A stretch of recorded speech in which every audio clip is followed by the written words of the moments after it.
Alrighty then, gamers. Good early evening to all of you. Hope everyone's had a very nice time watching the EVO weekend. It's, I think, roughly 5 hours as far as I know when Guilty Gear Strive Top 6 for EVO is supposed to go live. But before that, let's warm up with our little show here. If it's your first time here, you are now watching Bounty Hunters FT7.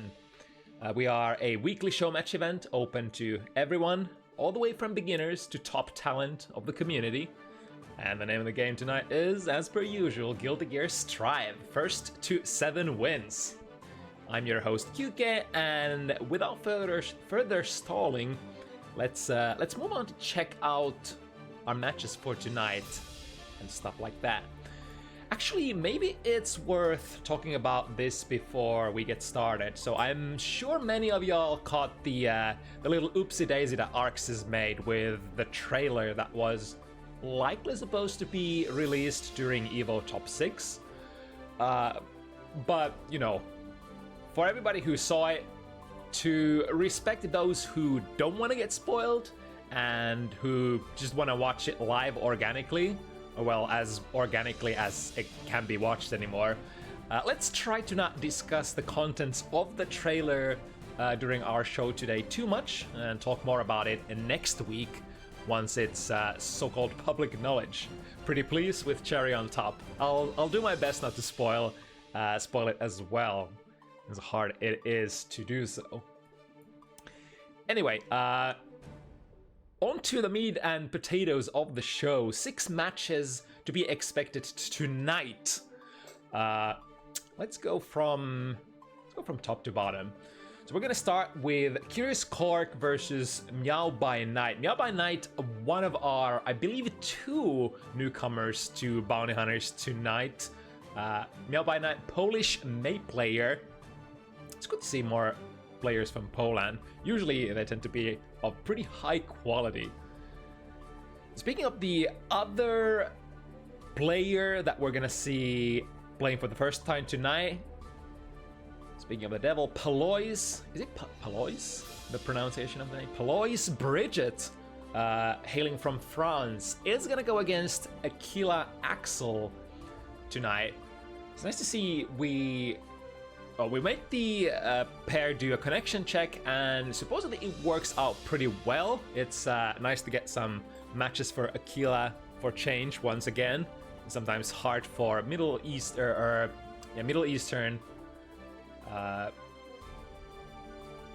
countries to connect to the rest of the Europe properly. It's kind of a coin flip sometimes with how routing works. In the third matchup slot, we got Sche'Peke, another May player making their debut last week, taking out, I think, Hopland's long march of, you know, not being eliminated on Slayer even once. So looking good so far. Gonna go off against Thunder Kitty Johnny. Thunder Kitty, of course, the first player tonight representing Norway. We got the Norwegian gang represented once again. We would have so many Norwegian players again if we didn't have to cancel Strelitzia's match due to circumstances. But speaking of the Norway gang, the matchup slot number 4 brings Matcha Mai for the first time in a while. I think Mai took like a month or around a month-ish of break from Guilty Gear, doing a couple of other things, getting, you know, your mind refreshed. And gonna face YaBoiSpades, not on his Anji, but on Slayer tonight. It'll be interesting because I haven't seen Spades play Slayer since the debut week. I think he was one of the players who were on the debut week roster. But I do keep saying that, you know, both Slayer and Anji are very, very Spades-like. If there was like an archetype in fighting games that I would associate with Spades, it's kind of probably that. It's like characters who are very flashy, fancy, do high-risk, high-reward reads, and generally characters that are enjoyable to watch. I would say, like, watching Slayer is way more fun than playing against Slayer, especially at the moment. I think many would probably agree. So it's nice to be on the couch end of the bargain instead of being on the receiving end of the stick, so to speak. Actually, trust myself so I don't fall out of my own lobby. The 5th slot brings Maria and HiWill, another of this pair meeting. I think this was like a couple of weeks ago, 3-4 weeks ago. This is gonna be a rerun of this match, as I think Maria lost by just an inch that time. I think Maria is extremely good at converting those kind of very good at bouncing off losses and not leaving things on a sour note. In fact, using it as sort of motivation to come back even stronger.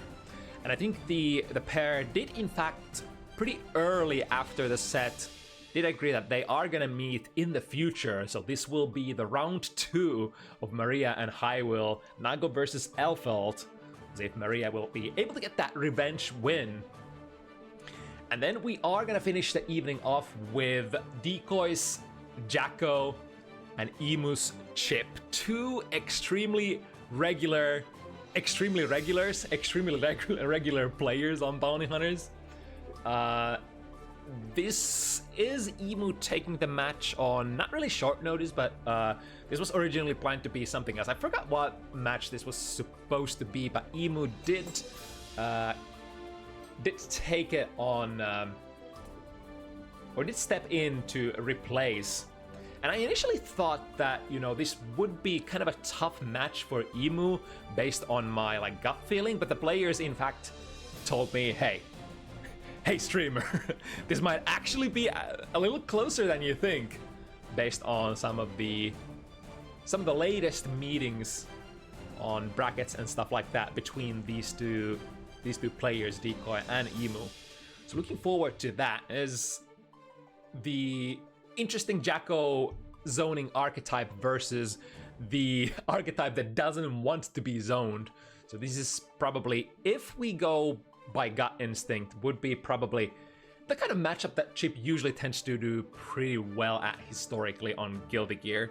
Characters who want to try to be able to keep you out just can't really do so very consistently against Chip. So then they have to, you know, confront the ninja.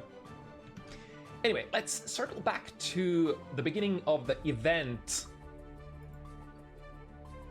If we did switch around the order of the matches a little, so if the players got the memo, then the first one would be Cork versus Meow. Let me message the players, unless they are already in the lobby, in which case ignore everything that I say and get ready to rumble.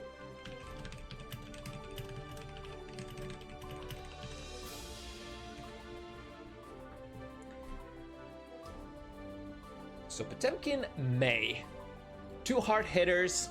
Potemkin, of course, has really great range in Strive.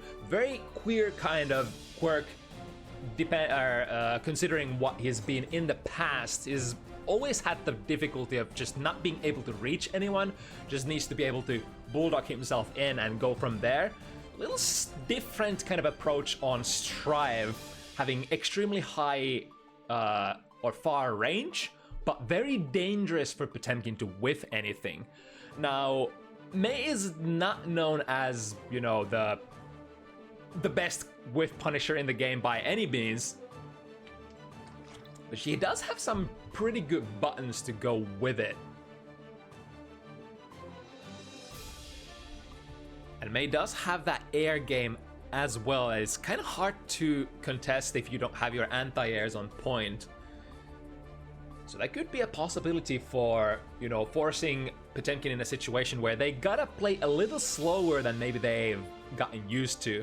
I know a lot of players, especially like players who are coming into Strive, will sort of really like to gravitate towards characters such as Potemkin, who just have like a lot of front-loaded power in their tools that you can just kind of like swing around and are kind of annoying to deal with, that do a lot of damage. And you know, Potemkin is a character that sort of forgives you for a little bit more mistakes than some others due to his health pool, but you know.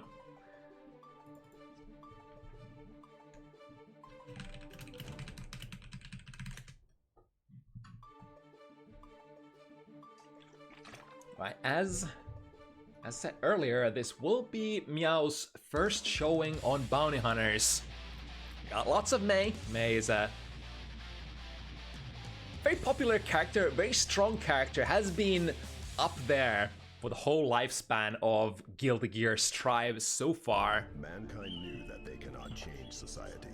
Let's see what we can cook up with this one. Cork has been, you know, I think no matter what Potemkin player I'm talking about, they usually tend to be very entertaining to watch as well.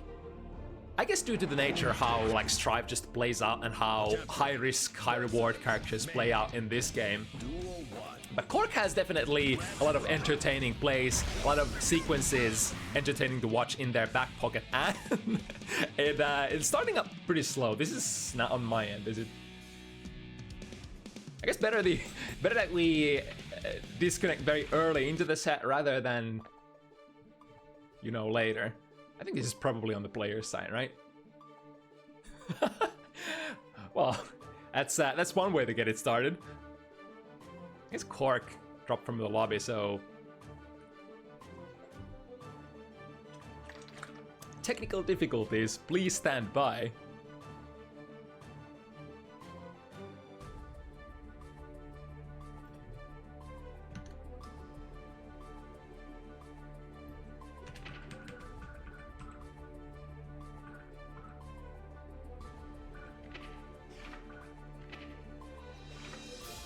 Is it back to Cork that dropped?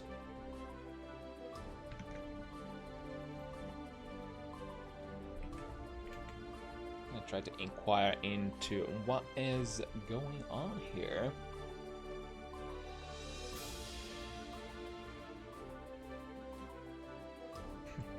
It is definitely not Bounty Hunter stream without technical difficulties. Yeah, we got our fair share of them.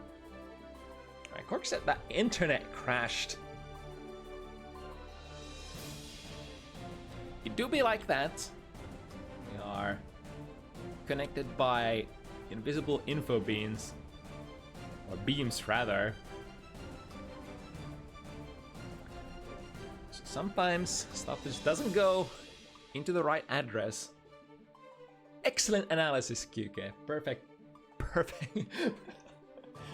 Perfect representation, recollection of how internet works. There might still be some sort of an issue on Cork's end.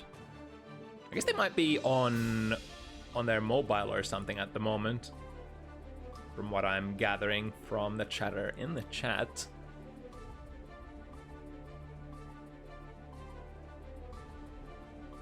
There's always an option to play other matches first as well, although I think Aquila did say that would prefer to play in a later slot, at least in slot number 2, where there was some amount of traffic concerns.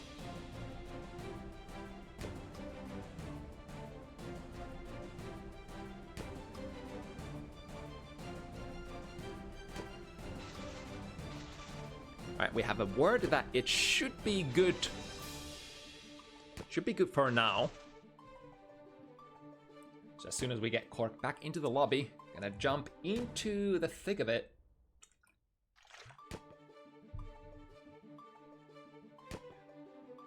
And if I recall correctly, Cork did start with a very meta fashion, firing the White Wild Assault straight from the get-go. It's kind of what you're... Probably not a matchup where it's completely necessary to, you know, do so to get anything done. There are matchups such as, like, you know, Potemkin versus Zoners, Potemkin versus, you know, Axel, Jacko,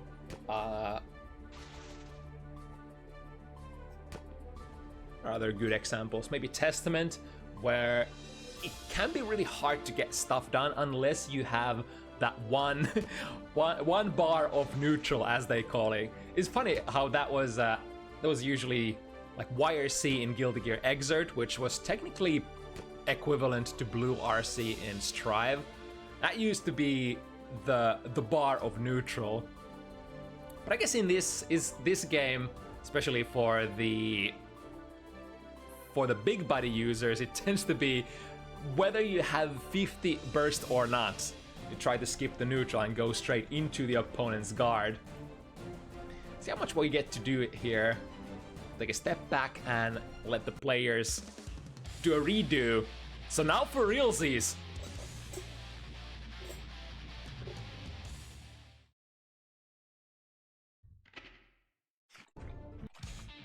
Duel 1. Alrighty then. Time to wrestle. Are we good? Yeah? Everything okay? Controller okay as well? Burst used very early on by Cork. Meow. Coming from a very peculiar angle. It was a little closer there to potentially being able to punish on the way down. Still, it's a really nice combo, really nice position, hard knockdown, and now building towards that 50 meter. Rather, using the burst in order to get to the 50 tension that is so important during these positive bonus loops or sequences. I guess we used to talk about loops, now we're talking more, a little bit more about sequences. But Wild Assault, no matter what color you have, is such an awesome tool to, you know, waste a little bit of time, buy time for your attention to come back during that positive bonus after a hard knockdown wall break. With the armor move, and Meow perfectly threading the needle. Ooh, an accidental side switch perhaps, but we are still in there. 5k dash cancel in to try to go for an OTG kill. Oh, wait a second, how much health does Meow have left? This could break May's back technically. And it's gonna, no, it's not quite gonna kill, but potentially misses the Hammerfall as well, so not able to follow up their pressure.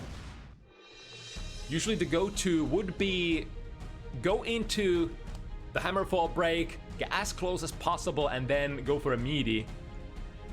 Well, technical difficulties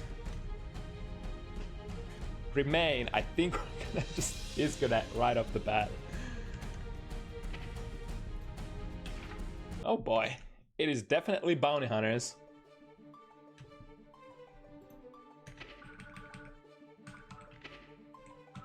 So let's flip this back.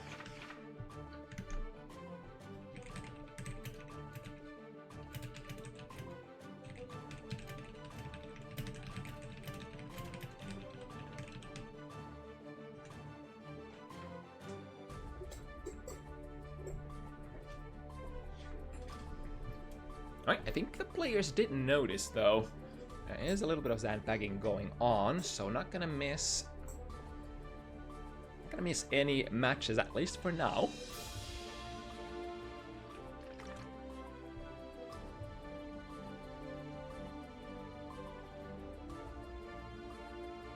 There is always the sort of whatchamacallit. There's also always a possibility when there is a new patch, and I guess it's not a spoiler that we have a sort of new patch coming here or anything. I am still hoping, deep within my heart, that Arxis addresses some of these very entry-level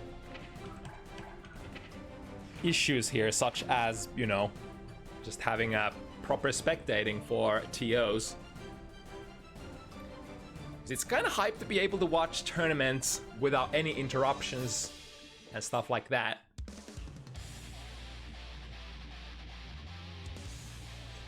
Alright, maybe we've had our share of mishaps for the evening, and now it's just smooth sailing from start to the finish. Meow 1-0 against Cork. Let's go back into it. Right, well, there's lots of plus frames. Ooh, actually able to go air to air against the forward Mega Fist. Generally not an easy tool to challenge. Oh, nice reaction there. The trickiest thing, oh, gets the burst, misses the punish though. On the button, RC tries to scoop May out of the sky. And now you're guessing for a strike throw. That should be a kill with Potemkin damage. Yes, indeed. That, you know, that air-to-air situation against forward Megafish is still sticking in my head because I'm just very used to, you know, Megafist forward or backwards, either way, being just not very punishable for many characters. But it is a very low-hitting, very deep-hitting kind of a move, so get the punish against the super here. And should be able to get the wall break here. But now because Cork did use that juggle White Wild Assault for the combo, won't be able to get a hard knockdown. So Meow has still a chance. Spend the meter here. Would be nice to get your own positive bonus rolling. But look at this meter, Cork. Yeah, this was what I was thinking about. Cork does love that super. However, Meow was already in an angle where it was extremely easy to jump over. Perhaps even predicting that the super was gonna come out immediately after the wall break. Tap on the White Wild Assault and a read! Big one! That's gonna definitely take care of that little pixel. Fuck that pixel in particular. Bam! Or actually, was it Cork who was on his last pixel? Either way, we got a 1-1. I think both of the players were relatively low on health there. But hey, that is definitely the, I guess, the easiest to execute way. If you have the read, just churn the super, they're gonna jump. There's not a lot of stuff they can do, although Heavenly Potemkin Bastard is a Heavenly Potemkin Buster is a little iffy in terms of the hitbox in Guilty Gear Strive, so it has some vulnerabilities. Speaking of throws that don't have too many vulnerabilities, Potemkin Buster here, reducing Meow's life extremely low. But now, going the other way around, getting the wall break, hard of the kind. Any hit is gonna do, even 2P. Goes into a throw, yes indeed.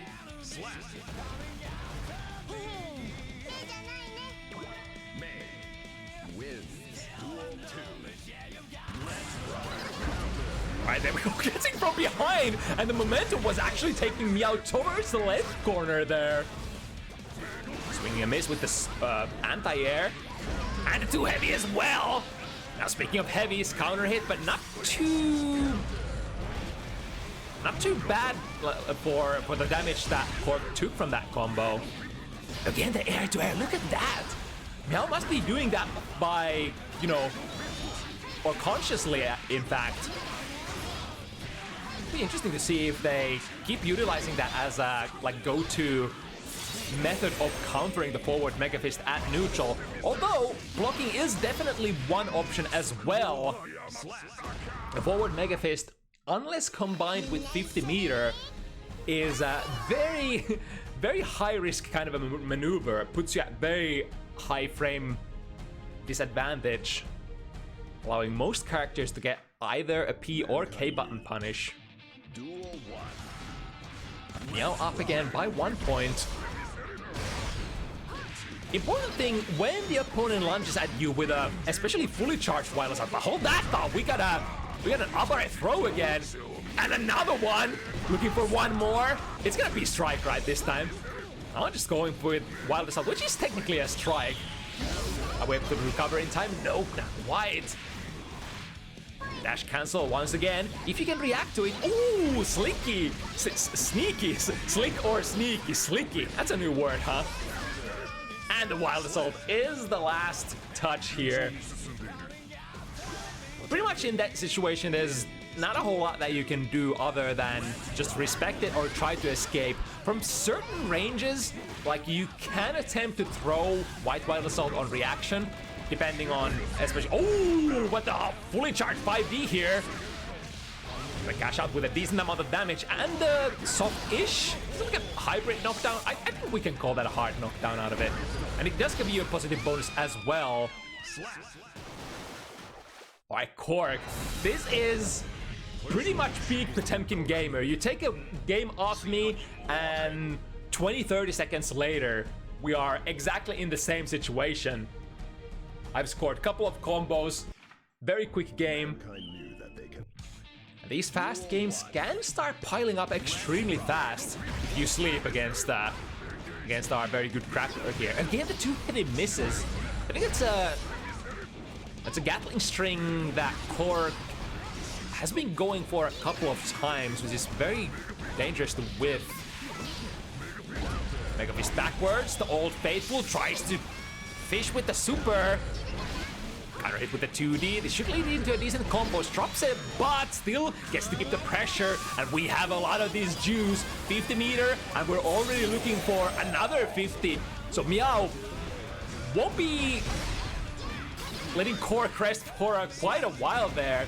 Chooses to even spend the Wild Salt first, which would have basically put Meow at 100 meter again. Reversal Potemkin Buster has been working out for Cork so far, so perhaps... the read here, Deflect Shield not doing whatsoever. That's a very valuable point, putting Meow at a low amount of burst here at the last round. Now, technically one big hit could be it. Is that a misinput on Buster and getting 6 speed? That's definitely not a misinput though. And this time, it's gonna hurt. No resources left. Trying to reach for the throw, but now a little too far. Now it's a potential comeback time. Super wall break. Blue burst available for Cork. No tension though. It's a hit, immediate blue burst. And the punish is there. We have the meter as well. Could that? No, lost the positive bonus somewhere in between. So not able to build into the decisive super there at the end. Again, that jumpy air to air. That's gotta be a thing in this matchup. That's like the third or the fourth time that Meow goes for it, and it works out very well. Wait a minute, can other characters do that as well, or is that just Mei specific? That looks really good, now that I think about it. I guess it works out for Mei, because like you're gonna be jumping quite a lot anyway as Mei, and you have a lot of stuff to mix it up with. That's conversion to, oh, that kind of looked like a cross up, but ended up in front. Missing the meaty timing though, so getting thrown for their troubles here. Forward Mega Fist, only a hard knockdown. Oh, that was the gold color! So the burst extension, or burst doesn't extend further away. Forward Mega Fist once again, tumble into the corner. YRC baits it. And finally a trade in Cork's favor from that air-to-air situation on Mega Fist. Oh, that's a fully charged one, giving Cork a combo. There are some considerations between like whether you want to fully charge or not charge your White Wild Assault. The non-charged one is very hard to react to. Technically, like if we're strictly thinking about just the opponent looking for it and trying to react with a throw, very difficult to do. Way easier to do if your opponent is fully charging it, which will reduce the startup quite a bit. On the other hand, extends the invo frames and gives you a decent combo if it ends up being a combo starter. Oh, from which side here? Meow not quite able to confirm that perfectly. Uses the plus frames from the forward Mega Fist whiff. Gets into the position, and now White Wild Assault to 2S afterwards, catching the backdash, but not too badly. I think Meow is fairly happy with that exchange, giving Potemkin like a 1-2 combo that doesn't do too much. Oh, the Wild Assault! No! It's the Killer Orca! Any other super in the game would have probably gotten beaten by the invo frames there.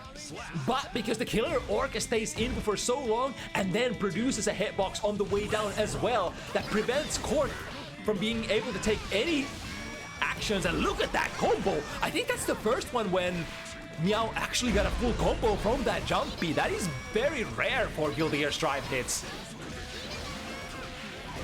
Alright, speaking of them hits, spending the last bit of burst here, get the heart knockdown. Cork is very close to burst as well, but the more optimal way is to, oh, that's so smart!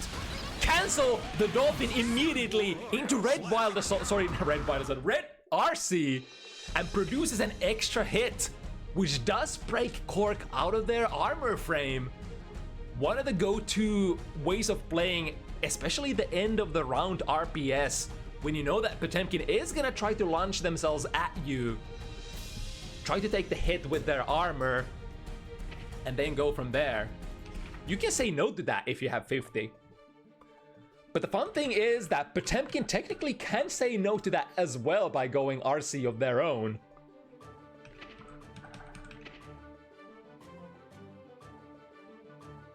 Are the servers okay? Hello? Communicating? Please? We doing good? Evo weekend? What is going on here? There we go. All right.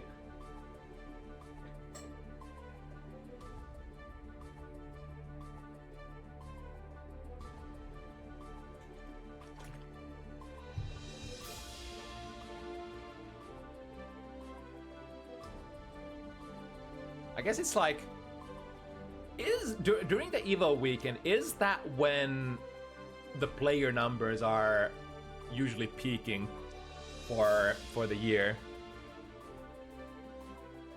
I think it's usually like right after Evo when you get a massive surge of new players for just about any fighting game that is presented at Evo. This one.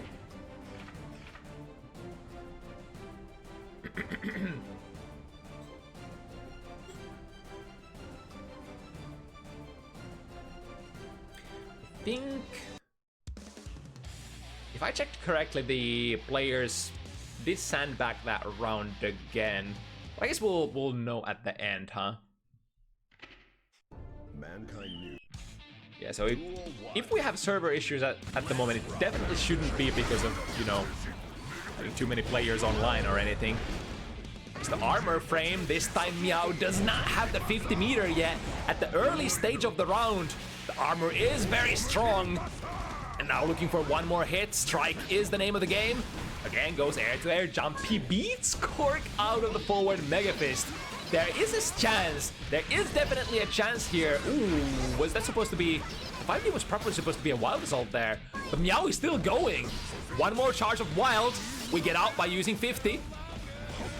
Equalizing the situation. Oh, misses the air throw. Is Meow gonna steal it? Yes, indeed. But it does not come very cheap, having to spend basically 100% of your burst. But I mean, for the first round, that is definitely worth it. You would pay any amount of resources to get this point, because then you can, oh, nice XP actually, going under the flick there. That is usually meant to be as a frame trap. Go. Mega Fist forward when your opponent's back is not towards the corner does kind of like tumble them away and doesn't give you the best situation to mix them up, right? Ooh, there was a dangerous looking miss there with the hammer fall. But the opponent does not flinch, and Cork continues the pressure. A big game here. Opportunity for Meow to either take the first 2-game lead, or for Cork to say just, you know, we're gonna play even. Nobody's gonna take the lead today. Now, of course, has Wild Assault ready to go again. Walks into the reversal Potemkin Buster. Right, nice. 2K comes out as Cork was trying a very classic looking maneuver there. Immediate burst against that YRC. Plus frames out of the up Dolphin. What's up, Dolphin? Not much. Evo weekend, close slash, and Meow is gonna be the player taking it and increasing the lead by 2 games. A big opportunity here, needing only 2 to finish it up. Cork, though, pressure slowly piling up. That Mega Fist, build a little bit of distance into a fully charged White Wild Assault. Does give Cork a decently large combo, although nothing to write home about, compared to sort of other things that Potemkin could be doing. Ooh, there's that throw! I wonder, Meow was probably queuing up that throw anyway, regardless of the Wild Assault coming in from Cork. Like, as strong as White Wild Assault is, you gotta be careful with it, trying to swing it from, you know, situations where you don't really have the frame advantage at all when you're even minus. It is a 9-frame startup after all. Right, burn the meter again. Oh, goes for it a little too early. I like the idea, however, that was from a fast Roman cancel, wasn't it? Ah, misses the close slash, and Cork again ready to grapple. Quick 1-2, and keeping Meow in the corner. Minus, yes, indeed, doesn't let Cork get away with murder. Stands up for the overhead as well. And we go with the punish. No Dolphin. We perhaps didn't have the charge here. Maybe it doesn't matter because now we have so many resources. This wall break goes into a super. Do the more hard-hitting one. Is that gonna be enough? Not quite. Potemkin with the grappler health gets the gold burst. That's a good start, but gonna have to find some sort of a hit very soon here. Walking pretty much anything. Yeah, that's landing as a punish. Forward Mega Fist, very hard commit, especially in that situation when you have no life left to spare. Sometimes it could be a good gamble, especially if you know that your opponent's character can't get a big punish. Usually punish is something like a, 5B or 2P or like 2K at best. Ooh, but that's a big counter hit. And it's just a follow-up. Still fighting with land straight in front of Cork, and Cork with a reversal back throw is exactly what Cork does need. Don't have resources to get the heart knockdown. Now Meow, however, has all the resources in the world. A little late on the RC. Oh wow, was that a miss input? That was a heartbreaker. Not only did that cost Meow the round, but also the 50% from your burst gauge. He's got the combo out of the command grab as well. That's definitely, I forgot if that's hard on big buddies or not, but definitely a slightly harder to pull up route on some characters for May. Lots of meter for both players. There we go again. Knew that if the meter is gonna come out, I'm gonna red RC, I'm gonna beat Potemkin out of it. To the other side, RC. YRC prevents the White Wild Assault from going active. Ooh, he tried to go for it. Tried to go for the jumpy air to air, but not this time. Still gets the round, and this is technically the first set point of this match. MeowByNight looking to go out with a bang on their initial Bounty Hunters match. Deflect shield, gets value. Pushes the plus frames away from the Dolphin and then reads the deflect shield as well. Not another time though, that time Meow was jumping out. And the punish? No! They queued up the super already. And instead Cork is just gonna walk in there and get the Potemkin Buster. We are still alive. I did see people saying in the chat earlier that they believe, and I believe as well, 3 games and we can steal it back. They were going very neck to neck earlier this set, so there is definitely no reason to suspect that the comeback wouldn't be possible. Oh, that's gonna be a punish though. A 5B, 5B, 3K, simple knockdown, and this is more than simple. We're getting decent coast to coast. However, Cork's turn to bring it coast to coast with that heat tackle. A very decent amount of corner carry, I would say. From P buttons as well, which was a feature that Potemkin was kind of lacking in previous versions, or before Season 3, or actually before they introduced the new move. I think Potemkin got his new move later in the season 3, if I recall correctly. Either way. Ooh, the angle was definitely peculiar there. Crossing Cork.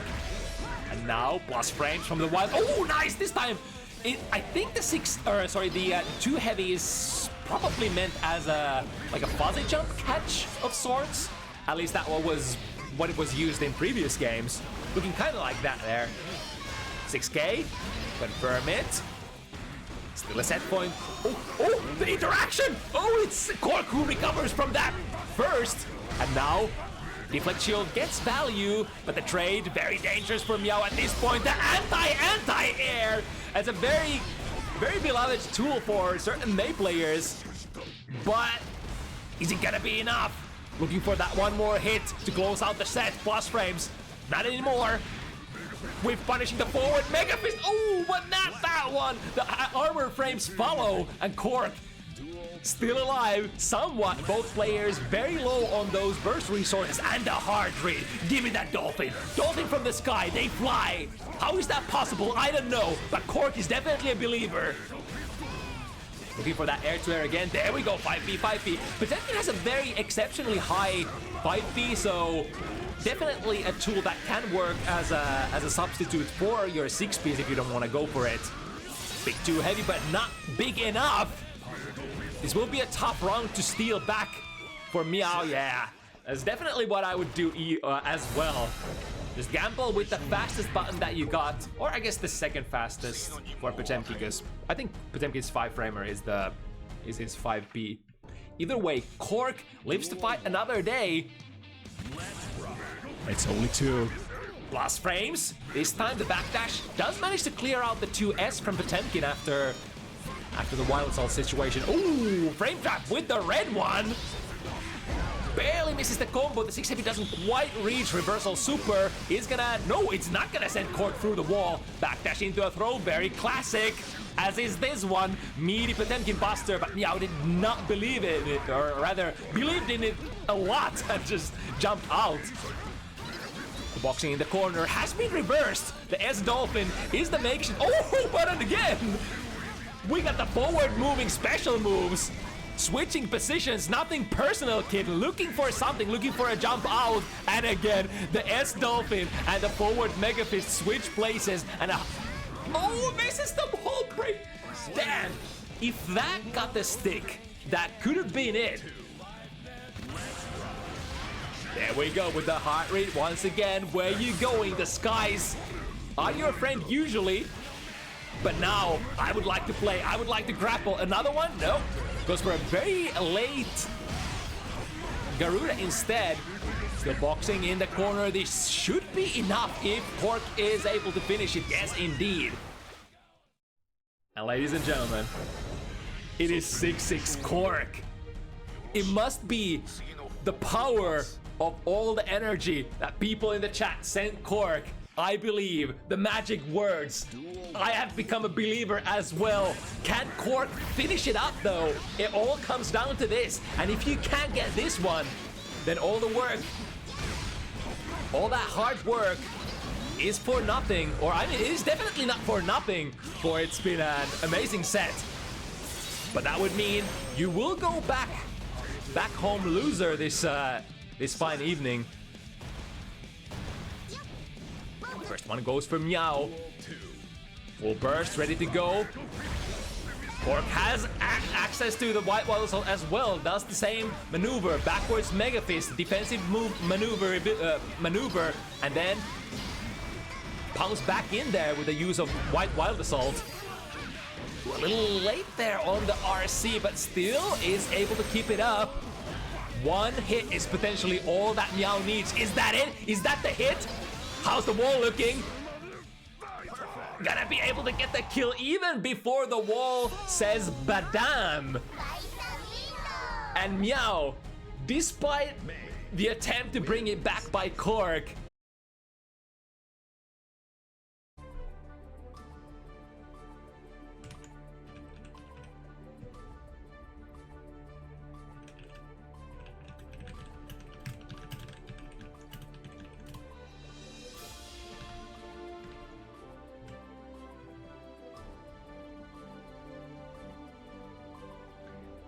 So this one would be kind of a keep away matchup. I forgot which of these characters counter zoning tool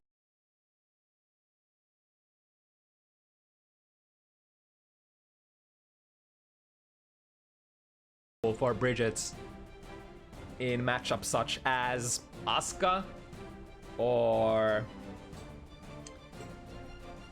I guess the one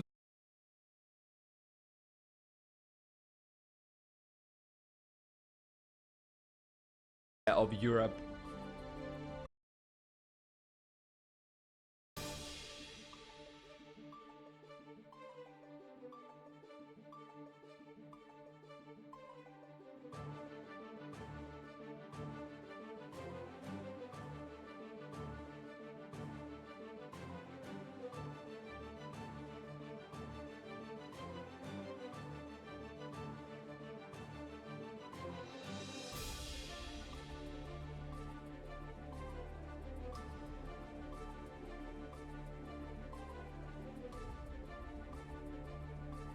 All right, are we back? That was really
well, it seems to be working now, but for how long is like my OBS just shows that the connection between OBS and Twitch is just like not working, but my internet works normally.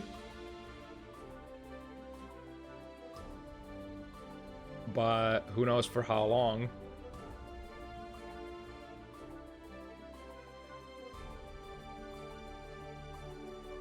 Like, it doesn't connect, like, disconnect either, so I don't really know what to do about it. We just have to hope that it's gonna be okay. And if it disconnects again, then I guess that would be the first time I ever have to cancel Bounty Hunters, huh? Alright, but lined up next, we have Aquila versus Paloys. As we were talking about earlier.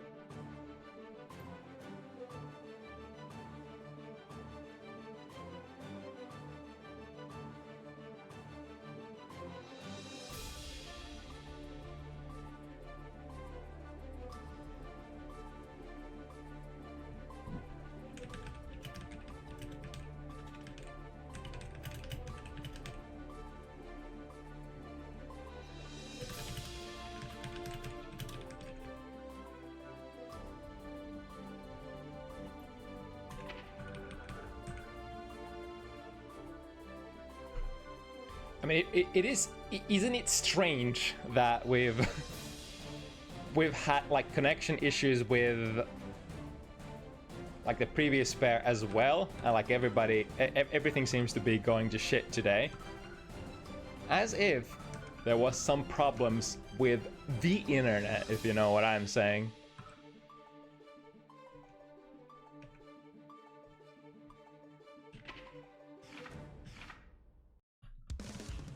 All right, but The next match is lined up. Aquila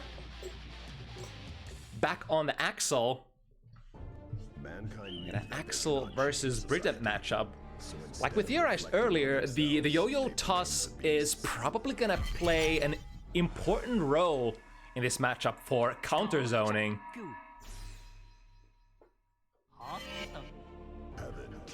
The biggest question for in my head is like how does Rensen interact with the yo-yo toss?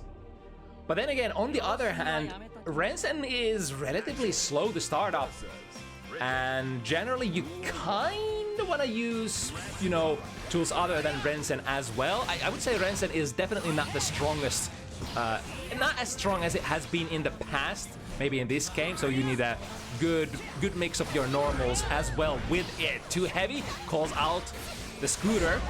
Wait, that's definitely another thing as well. This Kickstart My Heart is a really fast tool to sort of skip, try to skip the neutral.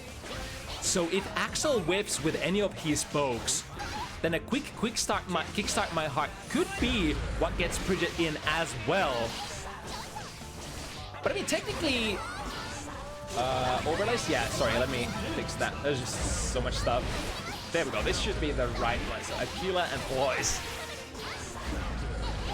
Alright, finding the hit, but the wall gives up a little too early for Paloys' taste. And there we go, back into the round start position. I think the round start actually might favor Axel. Axel just has a really good frame data, and I think especially the hitbox on your bar slash.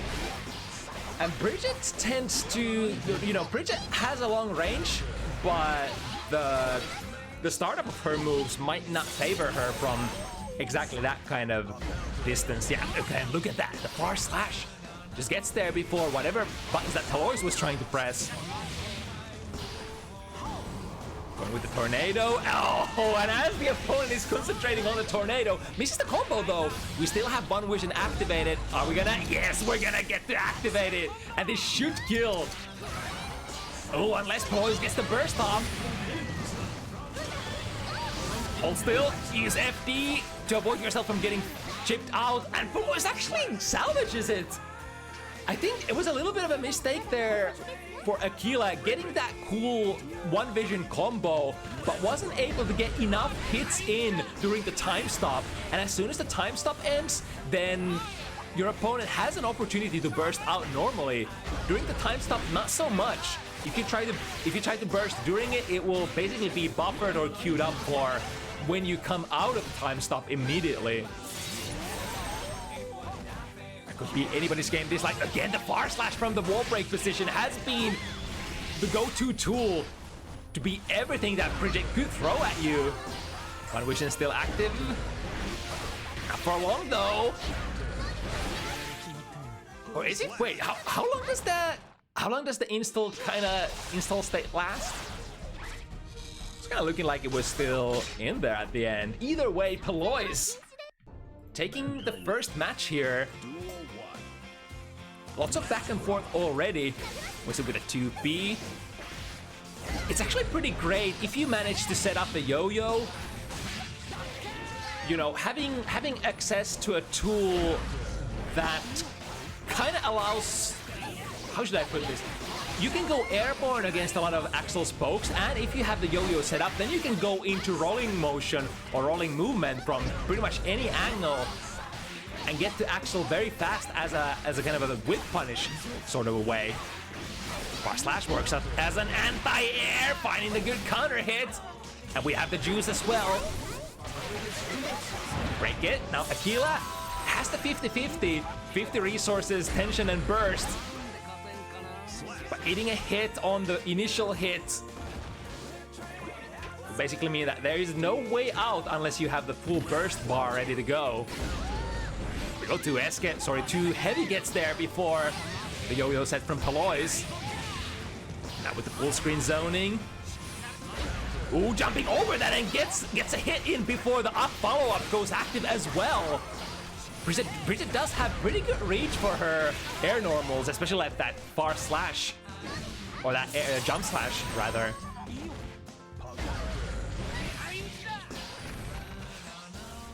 Here we go, able to avoid the command grab. And the far slide goes active fast. Don't you dare do anything in the air. Oh, it kind of looked like there was a hiccup there at the end, but still, from that shoot, the kickstart my heart follow-up will be getting the heart knockdown. Close slash takes care of it. Paloy takes another one in a row. But once again, super close rounds there. Gets the yo-yo set. Basically, anytime when Bridget is able to get the yo-yo set on the... Oh, nice! The dash momentum forward and a big punish. Anytime Bridget is able to get the yo-yo set, you have to be very careful how you tread in the neutral, like no matter who you are, even Axel. And at that point, I think it's your goal is usually to occupy spaces at the, you know, at the best, most strategical angles. So that especially the rolling movement can't get Bridget in for free and can get her mix-up game started for free.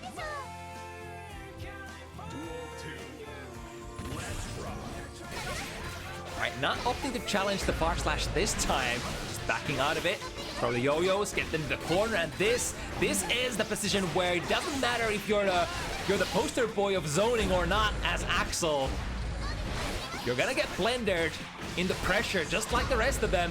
Go slash again, forcing the burst to come out. That was like pretty much the last point where Aquila could have bursted. The Paloys was very, very on top of the RPS. Very good at understanding that there probably couldn't have been like that. That was pretty much where the burst had to come out. If you don't, you're taking a huge risk. You're basically saying, all right, I think you drop your hard drop your combo, which is I think generally what many players are not willing to do if they can threaten with the round win. All right, nice 6K. Reaching a peculiar angle that many other characters can't other than Axel. And now, the chip damage. Ooh, chooses to run in instead, and it does pay off for Aquila as well. Jumping onto the round start 2S. Ooh, using the yo-yo toss. Tagging Aquila from the air. Yeah, it does seem that the yo-yo toss gets its charge, or like gets the one hit consumed if it does meet with, you know, other projectiles, such as the fully charged tornado here. YRC still reaches far enough away into a close last position. 2 hits into a command grab, no reaction there. Ooh, gets an air dash out of the corner. Immediate burst for Paloys. However, that burst is gonna take Aquila mid-screen, and again, switching sides in all the wrong ways. But goes back to the command grab. It did work earlier, so why should it not work now? Bridget's command grab is one of the sort of perhaps the weaker ones in terms of what it does, but it does have a lot of utility such that it can be performed from air. But technically shares functionality with Leo's command grab, whereas it's not throw-in vulnerable, so you can throw Bridget's command grab on reaction if you're basically looking for it, and it produces a very distinct kind of a sound cue that you can listen to, even if you have your eyes closed. If that's something that you want to do during your competitive games.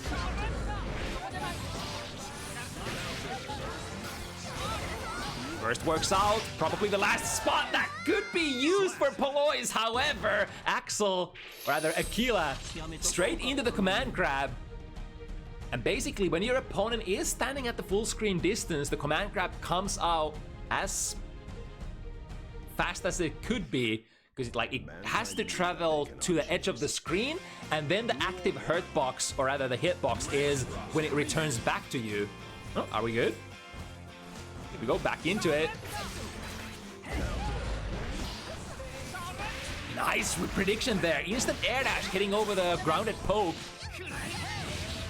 It's kind of like the dichotomy between the pokes that Axel can use at neutral your strongest pokes are generally glued to the ground, so if the opponent reads you out and goes for an instant air dash and you fire them, you're generally toast. But then the pokes that could prevent them from going airborne are in turn vulnerable against, you know, opponent just running at you and perhaps whiff punishing you. Aquila with very little life left to spend, but the bar slash again, winning the round start. But just simply winning the round start is not enough. You have to establish a position, and establishing that position against, you know, 100-meter Bridget is tough. Bridget does have that Roger super, which is one of those supers that basically says, fuck you, it's my turn now. Very little damage though. The 6 heavy barely misses, but the far slash saving the day once again. Speaking of far slashes, Paloys gets in there as well. Lots of meter for both characters. Interesting meaty tornado as a hit certainly is gonna be plus. And the command grab as a meaty. This could be the kill. Here comes Spawn Vision, and during this time stop, you can't burst. Get the wall stick perfect.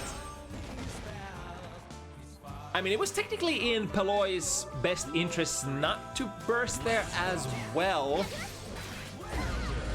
They were sitting on a round lead. A follow-up of Rensen catches Paloys, and then the tornado. Tornado is surprisingly good against people who are trying to instant air dash in. 6 heavy hits.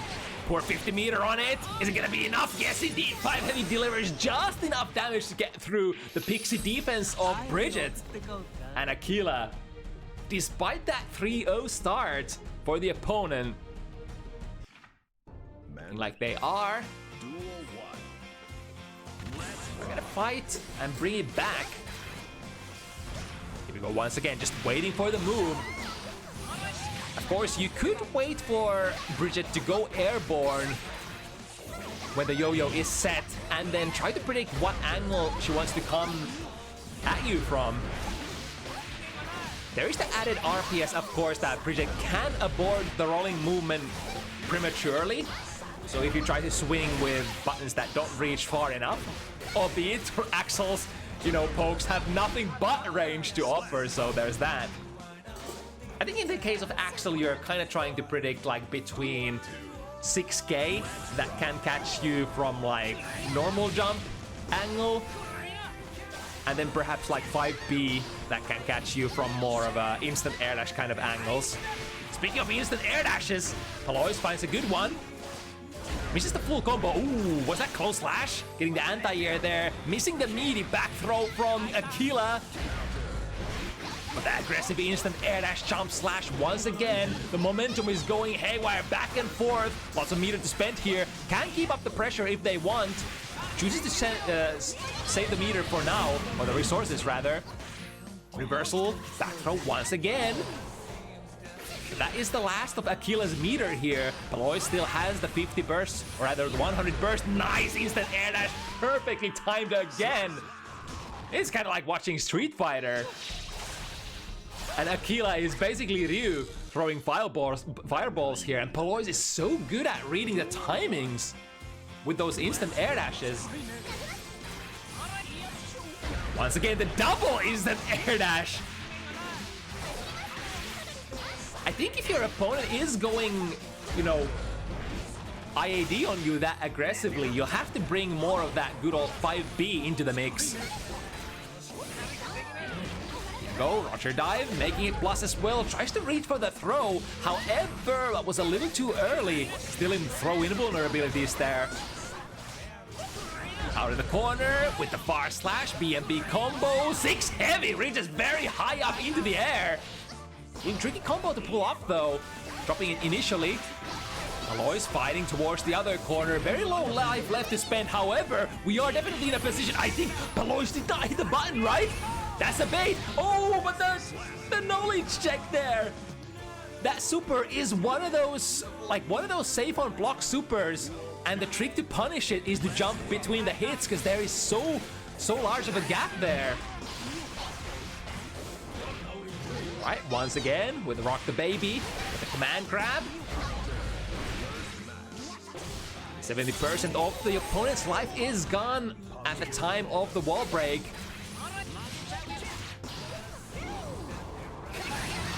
Ooh, that's really cool how Aquila is kind of setting like a trap kind of situations there, putting the fully charged tornado on board, and then because it is possible for many characters to poke through the tornado and just completely ignore it, goes for a counter poke as it basically registers in the opponent's head that, hey, I should probably try to poke over this. Here we go, in with the instant air dash once again. Nice 6-speed there. That is one vulnerability of the Bridget's, you know, standing button strings, such as like /5 heavy.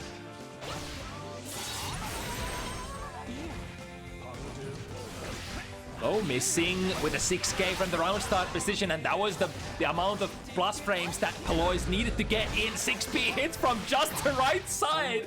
Left side, right side, we don't care. As long as it hits, we get the combo. And Paloys moves on to 5 points.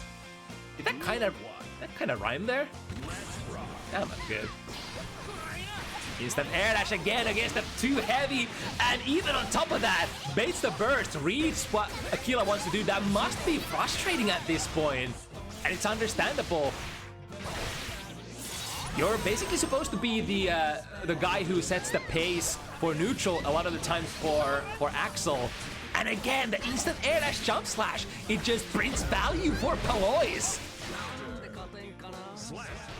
I wonder if Aquila is sort of aware on the frequency that they are representing the pokes that can catch Paloys out of their instant air dashes compared to the ones that cannot. Because the air pads are very open for Paloys at the moment. Big frame trap, immediate burst by Aquila.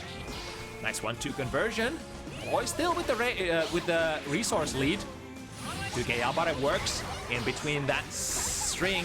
However, Paloys ready to use that again. The 6P, it's so high up for Bridget, and at that point it doesn't matter if the opponent is crossed up or not either.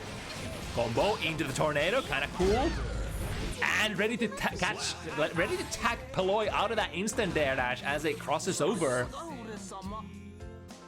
Very important kind of ability to have. If you let your opponent air dash out of the corner, at least be ready to make them pay somewhat on the way down. At best case scenarios, you can perhaps try to punish their landing frames, but at least, you know, grab your turn if possible. Fully charged tornado, is that gonna go into some damage? Well, I guess it goes into Axel damage, quotations, which usually is not too much. It's not much, but it's honest work. Unless if it's Guilty Gear, then you can't call anything honest work, am I right? Number 2S, yep. Burst early, still maintaining the life lead. Paloy's last chance to burst, and whiffs the 6P. That was a great whiff punish there. Axel wins. Alright, still definitely a chance to run this back. Next couple of rounds are gonna be absolutely crucial for the near future, or for the sort of for the outcome of this set is what I wanted to say. Alright, Snail catches as an anti-air. Ooh, dangerous looking close slash whip there. Goes a little too early there. Off the ground. Aquila has been really good at using those 6 heavies as, you know, makeshift anti-airs, especially when the opponent is trying to jump out of the corner. Ooh, this time it's Aquila who finds the nice air dash angle through Paloys' fireball function. Right, close slash hits, and this character Bridget has a lot of corner kite potential with that kickstart follow-up, especially coming down with the jump slash or jump heavy. Very hard to anti-air. Axel is through the wall, but this is soft knockdown again, and Aquila has tried to, what was that poke? Far slash from Paloys got there way before Aquila's, but able to save all the burst resources for this last round. And now It's definitely go time for Aquila. This could be the defining point of the set. Starting out with Rainwater, catching that button from Paloys, and scoring a very early life lead. 6K works out, no combo. 6P wakes up. Both players waking up with 6P. Don't you dare to present your far slash here. I think the reason why the 6P tends to work out for, you know, a lot of characters is because your opponent doesn't dare to come close enough, and reversal 6 being a far slash is way easier than trying to press buttons against a close slash. Close slash has an, you know, no matter what character, no matter what situation, it should get there. It should prevent your opponent from doing anything. Clashing with the DP there. Interesting. I didn't even know that 6 Heavy has these joints. Or perhaps that was just the part of the starship that was not invulnerable anymore for Bridget. Might have to respect here. Using FD as well, not to take extra chip damage. Ooh, that was a nice looking whip punish, and the 6 Heavy works as an anti-air again! Dare we say, that has been one of the make or break tools for this matchup so far for Aquila. There we go with the 5B, now preventing Paloys from taking it too aggressive of an instant air dash trajectory. Pressure, tries to 6B, however, Paloys does not commit completely to that jump in. Soft knockdown again. Rather even Steven situation.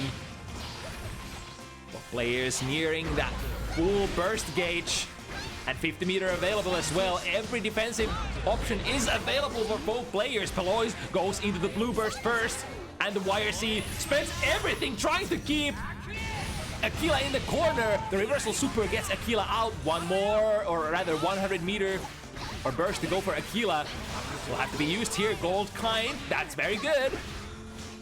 It's gonna guarantee that Aquila gets that 50 meter and doesn't even need to use it. 5B, like I told you, 5B, the 5B is literally the kind of, it's what's been missing so far for Aquila in a lot of these situations. The 5B and the 6 Heavy. Basically the two buttons that are working overtime right now. There we go, even on the trade, it's generally a favorable situation for Axel, I would say. This time, I think Paloys tried to come from a slightly higher angle. Follow up once again of the Rensen catches Paloys. But now the momentum is shifting slowly. Good, even the situation here. Lots of meter for Aquila. Options are available, especially on the soft knockdown. Ooh, the frame trap doesn't lead into much, I guess, unless you cancel into kickstart. Nice presence of mind there, seized. I think Aquila has been in that situation where the grounded poke misses so many times that they could see it with their eyes happening in the past. Goes for the PRC, saves themselves and gets the anti-air. Jump out of the command grab.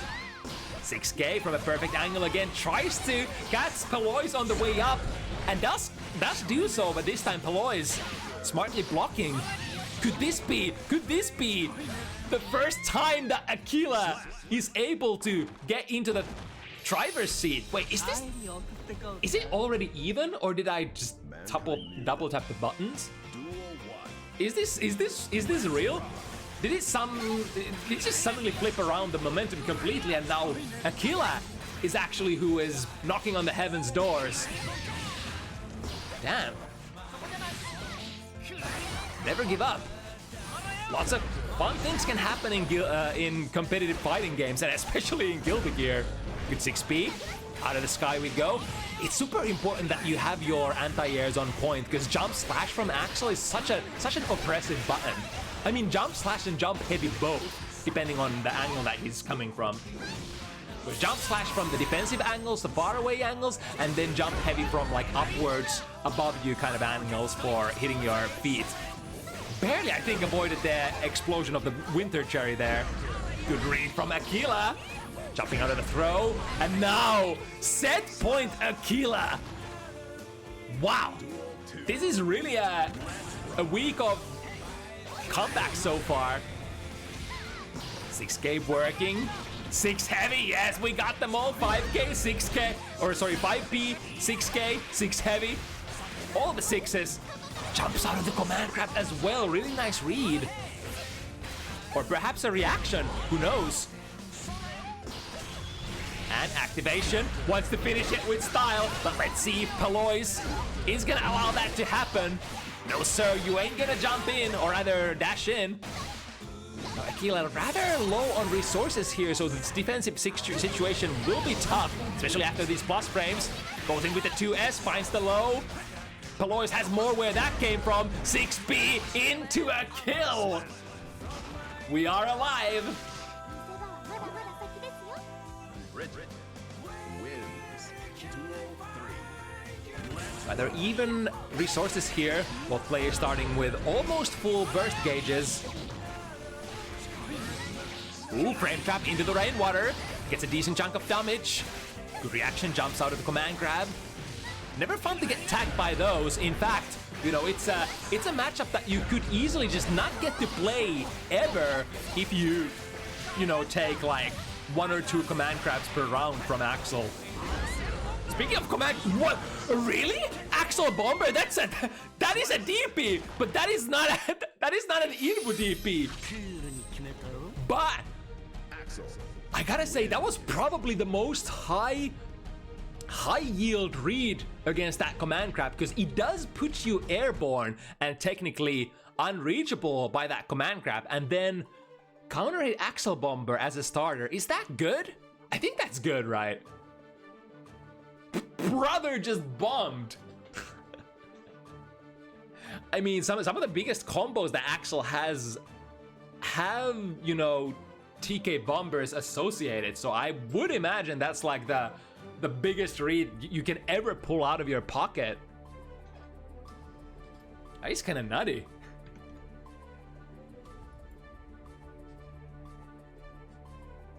It's actually like one of the nuttiest reads I've ever seen against any command grab whatsoever. Alrighty then. More May action coming up next. So Sche'Peke had their debut last week, did pretty well. I would say more than pretty well. The next test will be Thunder Kitty Johnny, a Norwegian player who has had a lot of very close and entertaining sets. I would say that's definitely been the theme for all of our Norwegian competitors as of recent. All of them just pulling, you know, comebacks from all different angles, right pocket, left pocket.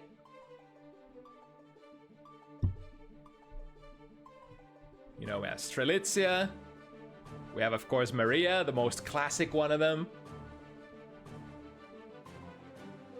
Thunder Kitty as well. I think none of Thunder Kitty's matches have been, you know, anything short of like 7-5, or maybe there was 1-4-7.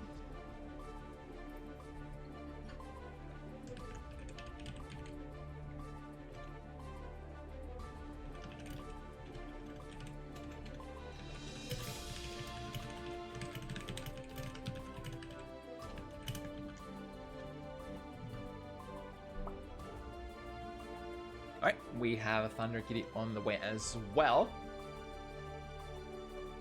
So Lord Domestic Abuse matchup, May versus Johnny. Don't get to see this very often. However, I think, as far as I've been sort of observing the Finnish top-level players playing this and talking about it in the Finnish fighting game Discord, I think this is actually not a very great matchup for May on a theoretical level.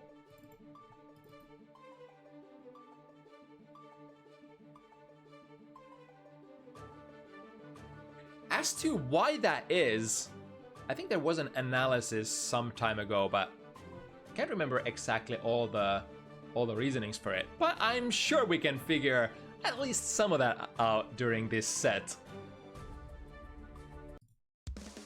Alright, Sche'Peke representing Russia. Thunder Kitty hailing from Norway. Both players, you know, not too many games under their belt on Bounty Hunters so far. We have 2 for Sche'Peke and 3 for Thunder Kitty, if memory serves. So looking to increase their fame. I was about to say fame and fortune, but oh, cool combo, starting it off with a 40%. I was about to say fame and fortune, but despite the name of the show, even the bounties that you hunt don't necessarily bring the cash home when it comes to this event. Nice 2P after the dolphin. It's minus after all. And this is extremely minus. Deal in 2. Mistfinder delivers that special follow-up turn-up on the card. A huge explosion that guard crushes, which is basically the crux of Johnny's offensive game. And neutral to some extent as well, because you can, you know, deal a card from full screen range, opponent is far away from you, and then they gotta be scared if you Mistfinder into it and produce the massive explosion. How are you gonna get past that? Well, this is one way. High instant air dash out of the corner. Sche'Peke scoring a hit, scoring a soft knockdown as well. Ooh, that dolphin chasing very far. I wonder if that was with steering as well. The big May damage that we are used to. 6P.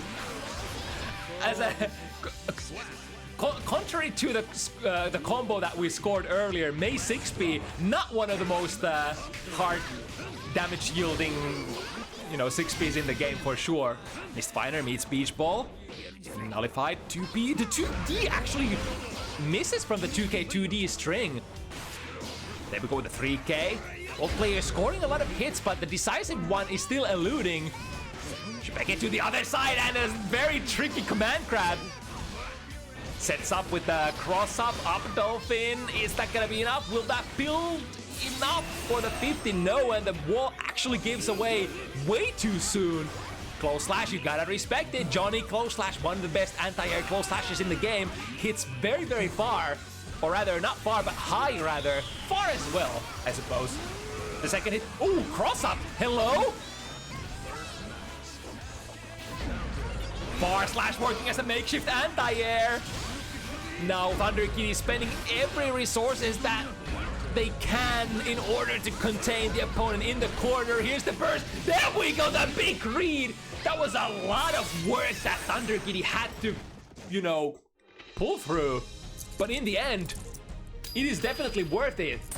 It's gonna put Thunder Kitty on board first out of these two warriors.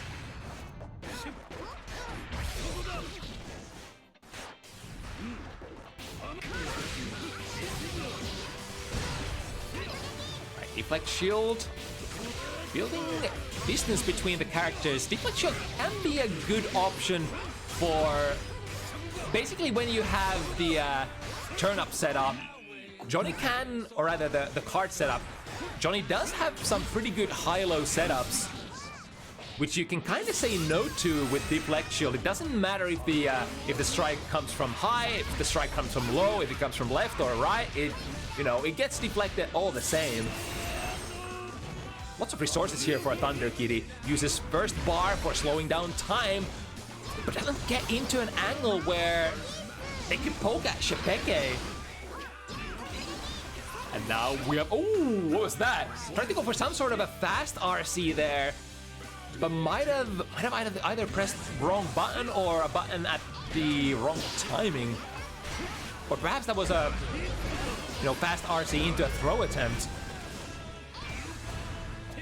Close slash, basic stuff, dealing. Oh, that was on an airborne opponent. So Thunder Kitty getting a good combo for her troubles. Reversal super is gonna miss though, and is gonna be punished as well. From a dolphin, 50 meter, yes indeed. Get the wall. But now Thunder Kitty, ooh, drift straight into the active 6P. That's one way to RPS, you know, drift RCs from the round start. Put a fast button out there, like 2K, very familiar, like a very popular button to put out if you want to prevent the opponent from drifting in. And if they don't have a DP, then often enough they have no other choice but to respect it. All right, Thunder Kitty with another one in a row. Duel 1. Let's rock.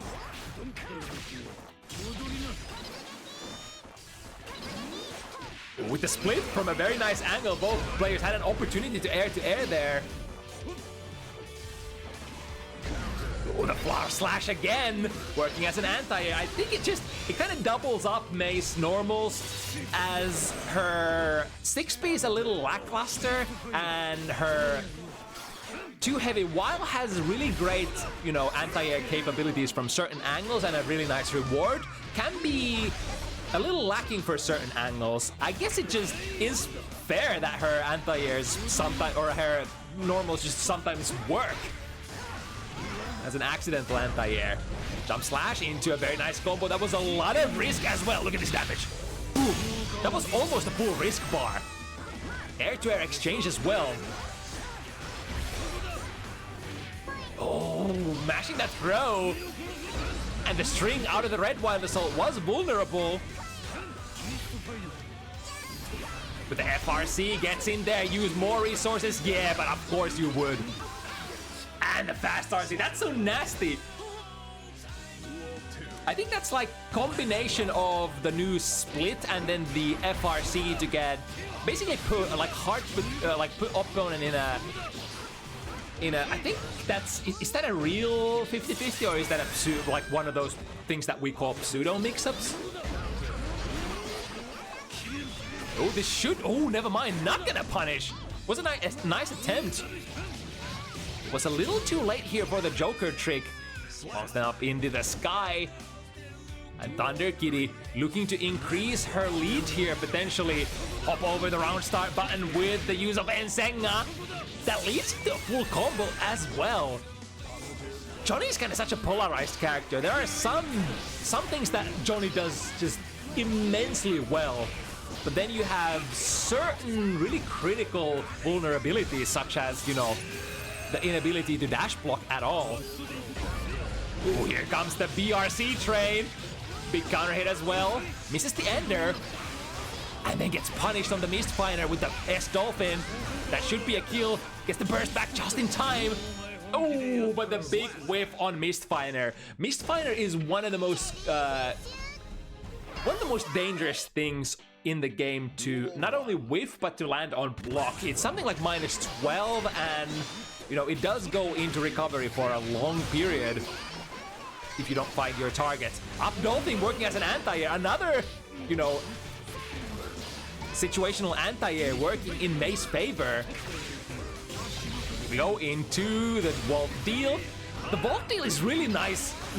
Is a really nice deal when you can get it without having to spend 50 meter on it. Technically is kind of fake unless you spend the RC, but sometimes in the heat of the moment the opponent is not ready to challenge, or maybe they're reading for something else.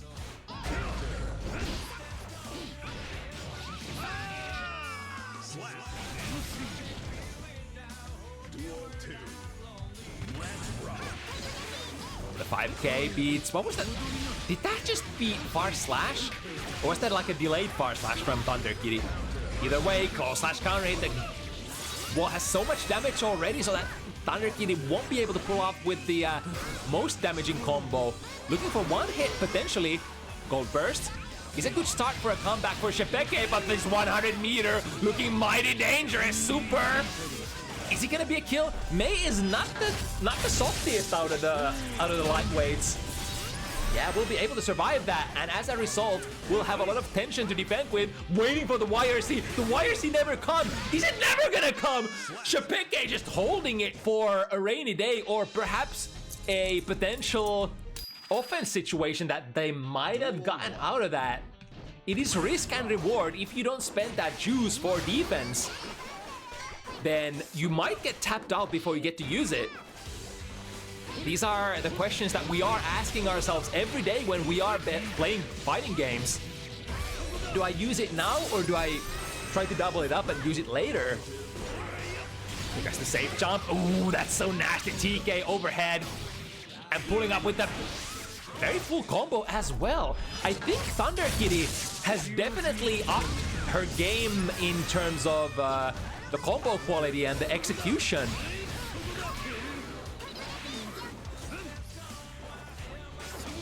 Ooh, missing with the far slash, sorry, the jump slash, and getting whiff punished by Sche'Peke. Jump gate whiff again, punished on the landing. Oh, that's definitely gonna do it.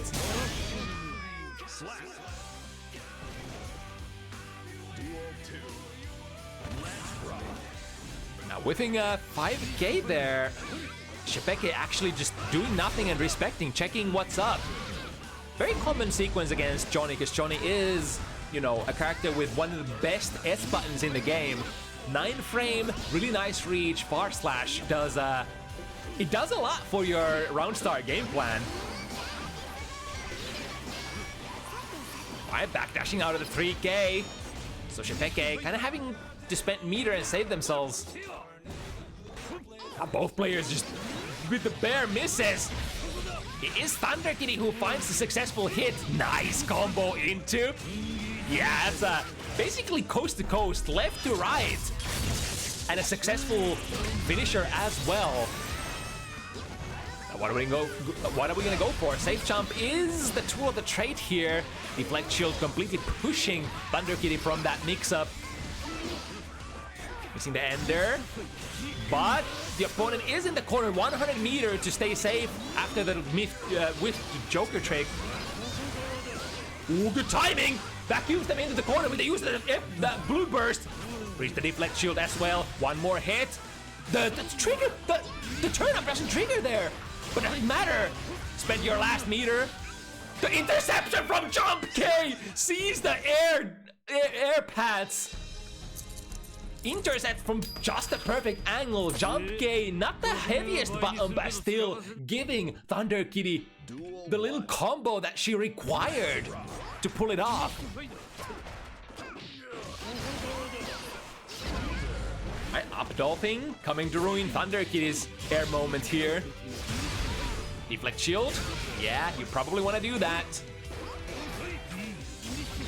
Backdash and then back into it. That was really nice movement from Sche'Peke. Completely able to evade the turn-up hitbox and then get in there and scoop the opponent out of the air. Try to jump out, close slash, tagging them. Rewards getting put on the table. This won't kill, but will be a really tough one for Sche'Peke. Deflect shield is available if the safe jump comes out, which it does. But the angle, ooh, try to go for a 5B anti-air, but the split. Could this be it? Drops the combo, the 5Ks again.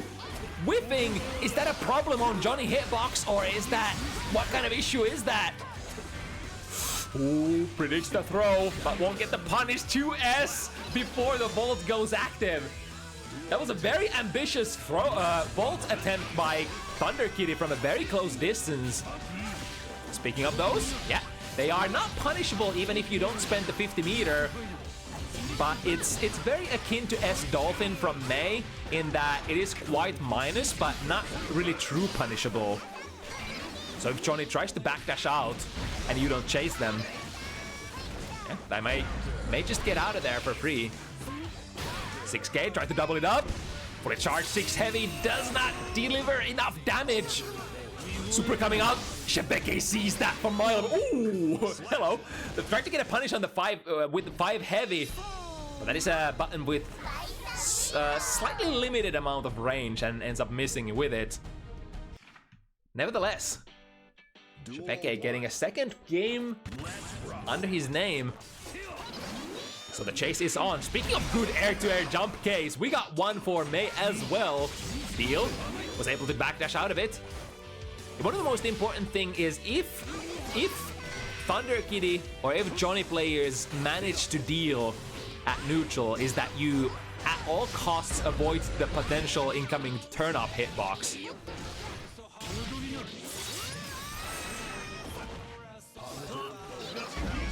Ooh, once again, the up dolphin from downtown. And the FRC, the tap dust would have probably been a kill. And Sche'Peke had the resources as well.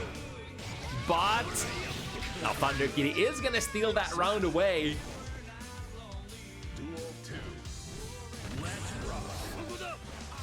And once again, very defensive approach to the round start game by Sche'Peke. He's so dangerous trying to challenge the stuff that Johnny has from that position. Ooh, that's one way to deal with or rather wall to deal. Go under 3K. It's the first time I see that happen. Alright, this time the big throw setup works out. Safe jump into more. Yeah, don't want to take this. A sequence could potentially lead into a TK overhead kind of a beat. Some difficulties here in terms of connection. The jump K out of the sky once again drops it. I wonder if the stuttering is the cause of that drop. Finds the hit. Ooh, Thunder Kitty still wants to fight for this round. All right, even though she is sitting on a round lead. I can understand that if you're sitting on a huge chunk of meter that you want to spend tension, then even if you are at a life disadvantage, it could be in some cases a winning play. But now, looking a little grim here. Well, it was an even situation there. Is it me who actually disconnected, or is it the players?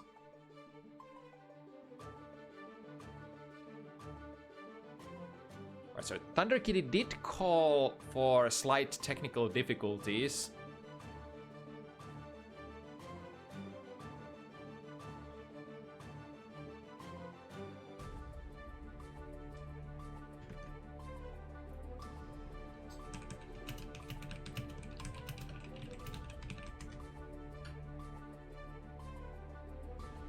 It was one round for both players, so we are gonna roll that back as soon as Thunder Kitty is able to come back.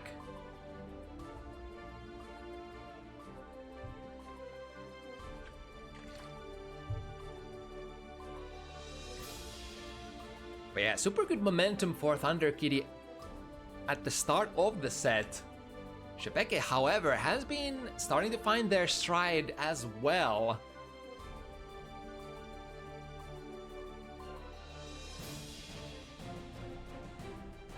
I'm calling out for PC restart. So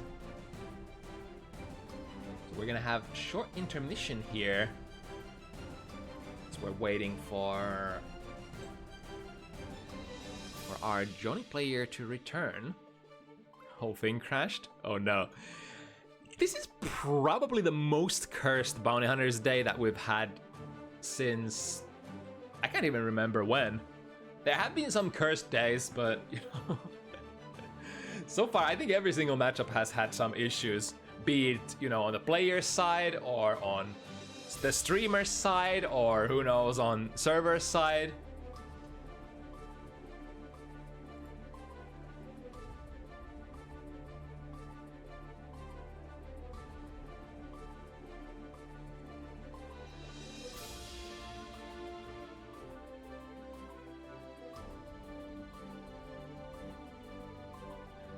Yeah, I think it's so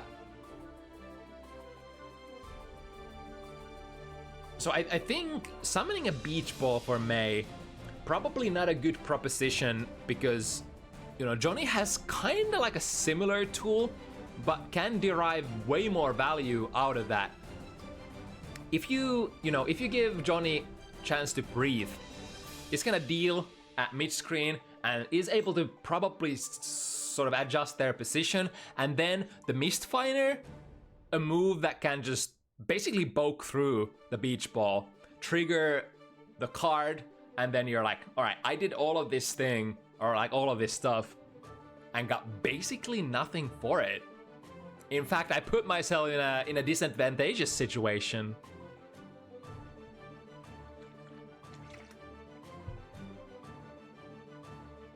think a lot of the tool interactions for this matchup go kind of like that in Johnny's favor. Also, like a reach advantage is on Johnny's side. Even though Mei has a lot of disjoints, she just can't fight at the range where her buttons are the strongest. And then Johnny has a lot of really good anti-airs, not just the, you know, standard 6B, but trying to schmoove past Johnny close slash. Oh boy, that's kind of like a preposition that you don't want to kind of like a preposition you don't want to mess with. It's the same kind of deal versus all of the tall close slash characters, such as like Johnny, Slayer, Milia, Nago, characters like that. But especially the ones that have come out as of recent, like Johnny and Slayer. Those, yeah, I wonder if the grade S quality close slash anti-air that those characters have has a lot to do about why, you know, Mei sometimes finds those matchups a little hard to navigate. Because moving in the air is a huge part of your game plan as Mei, no matter the matchup.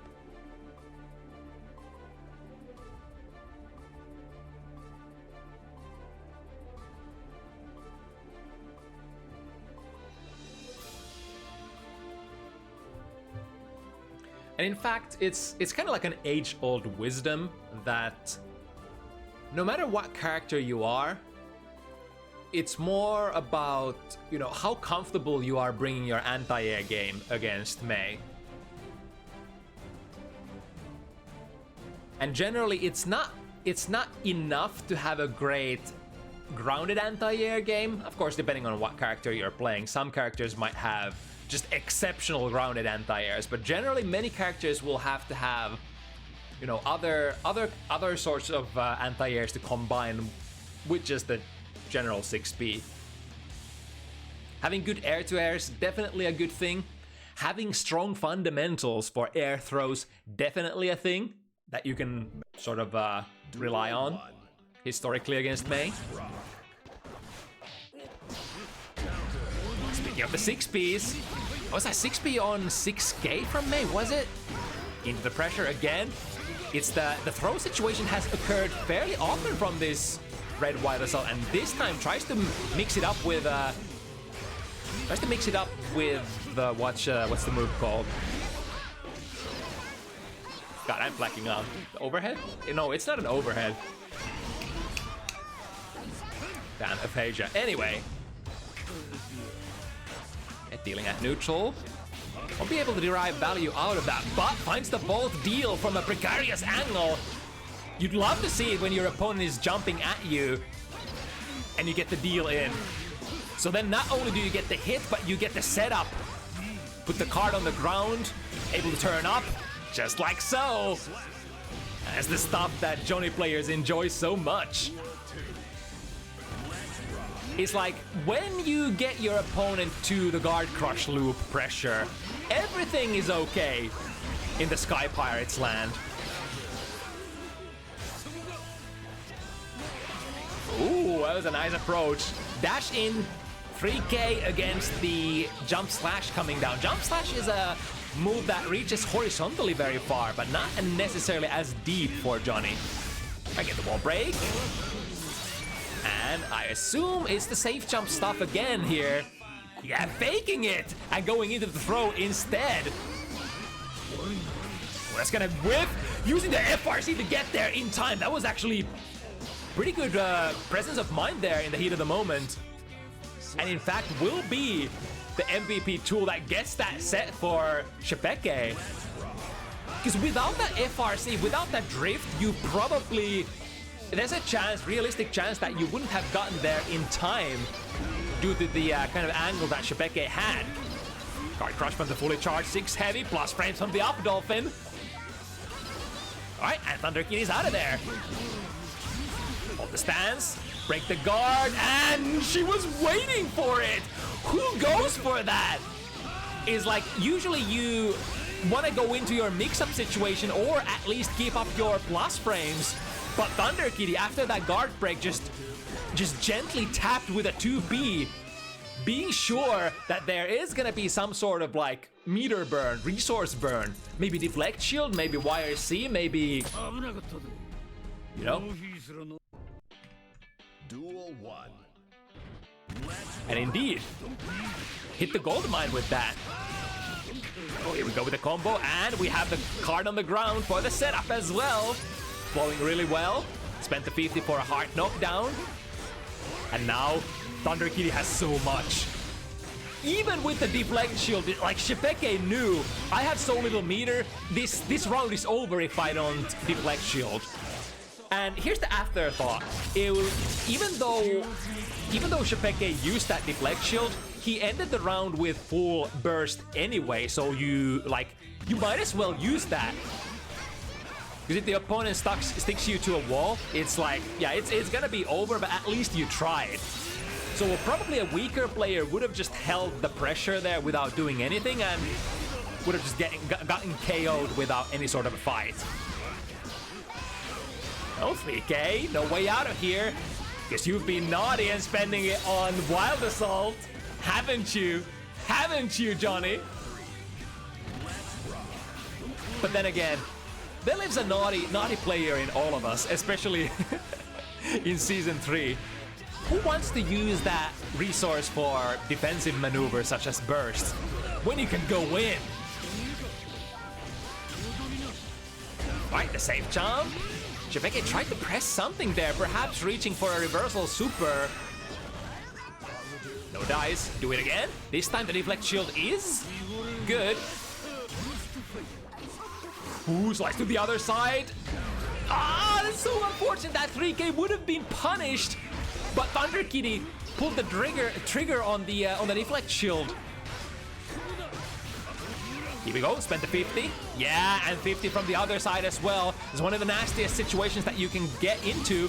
Deflect shield didn't do all too much there for Thunder Kitty. And again, look at this. The dash into 3K punish against those jump slashes. Duel 1.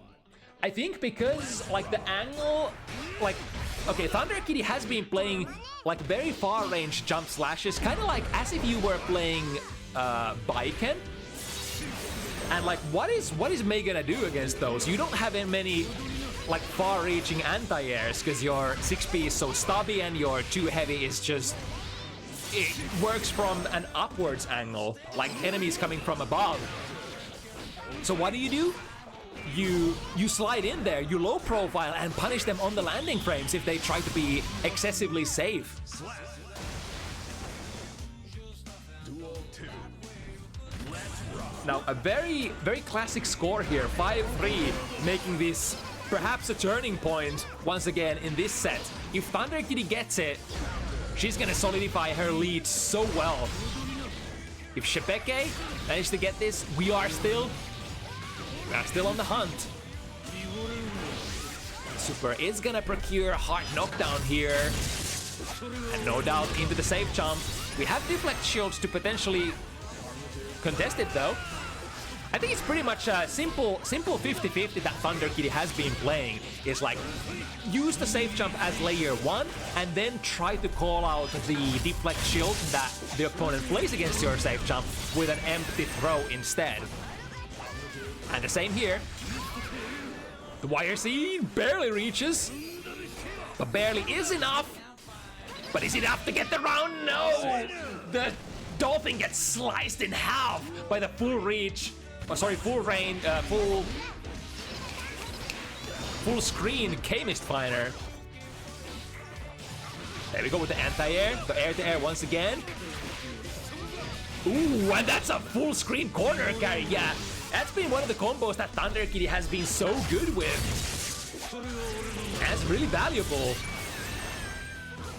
We were talking about the anti-air game against Mei, and that jump K air-to-air that Thunder Kitty is bringing to the table with the full convert as well has been so important. But here we go. Mace conversion. This is the ender. Maybe even better, because we get the reset.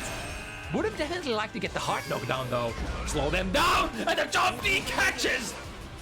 At the last. Oh, that hit once again. Waiting for the reversal super that never comes, or perhaps the burst. There's the burst. That's gonna whip, and the FRC, and the meter burn against the meter burn. Sche'Peke catches Sche'Peke trying to jump over to no avail. The anti-airs are clean for Johnny and Thunder Kitty working together in perfect unit. And that's literally, I think that's the biggest value for Thunder Kitty this set. It's probably one of the reasons why Thunder Kitty is on the driver's seat at the moment. Those anti-airs. Right, here comes the blue burst. Able to push Sche'Peke towards the corner. Tried to go for some sort of an instant overhead here, I presume. Even without the meter, we got the organic instant overhead TK Mistfinder setup still. Look at that, 6P still catches the up dolphin. Damn. Damn, Johnny. Damn. Tried to go for it again. This time a little too early. Sche'Peke is in a little bit of a pickle here. Ah, the 6K, speaking of the anti-airs, the accidental ones, that's such a classic 6K pulling Mei back onto the ground. Gets out, but as soon as that happens, Thunder Kitty switching the positions as well. And now this could be the last gamble. The Jellyfish Pirate, domestic violence, perhaps being settled right here. Thunder Kitty, nice presence of mind, goes into the super immediately because they didn't have the burst for Wild Assault. And here we go for one more, once more with the jump K. That was definitely the MVP tool of this set. And Thunder Kitty started using it so well towards the end. There was no air approaches for Sche'Peke at all.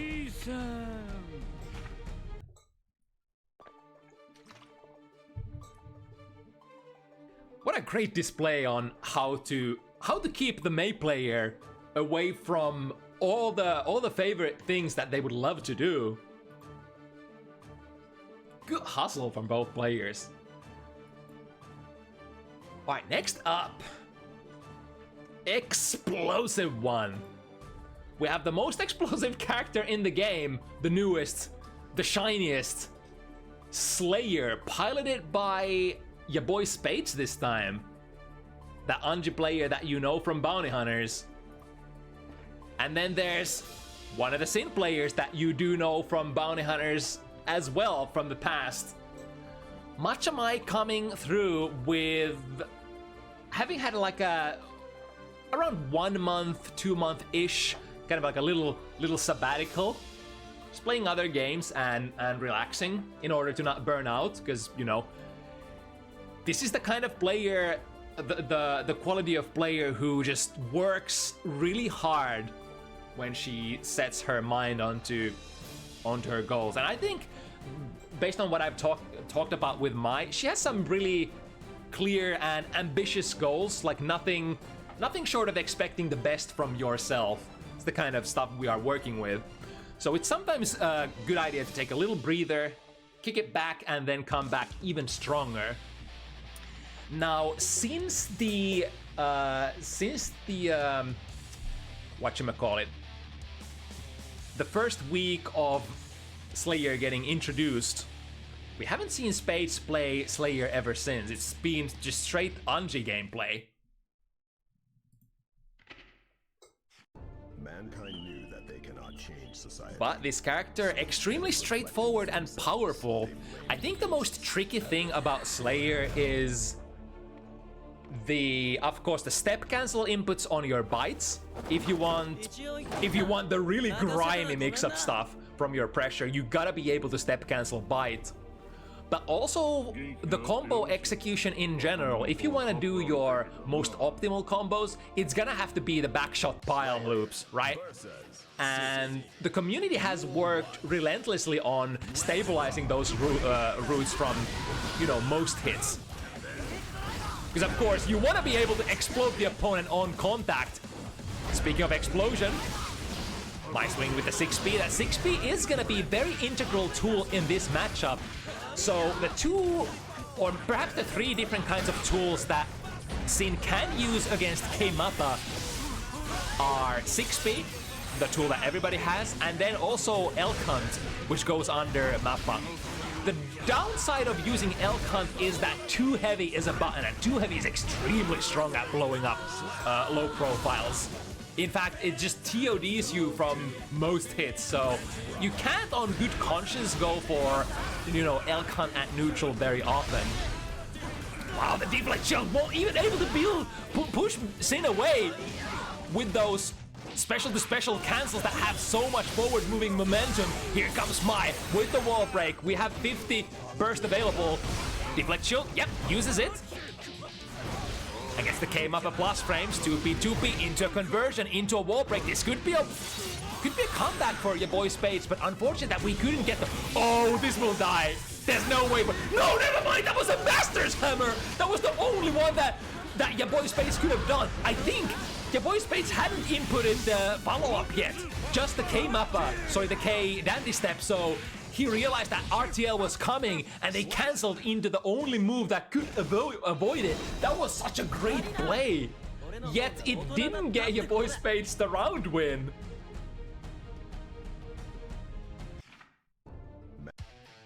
Duel 1.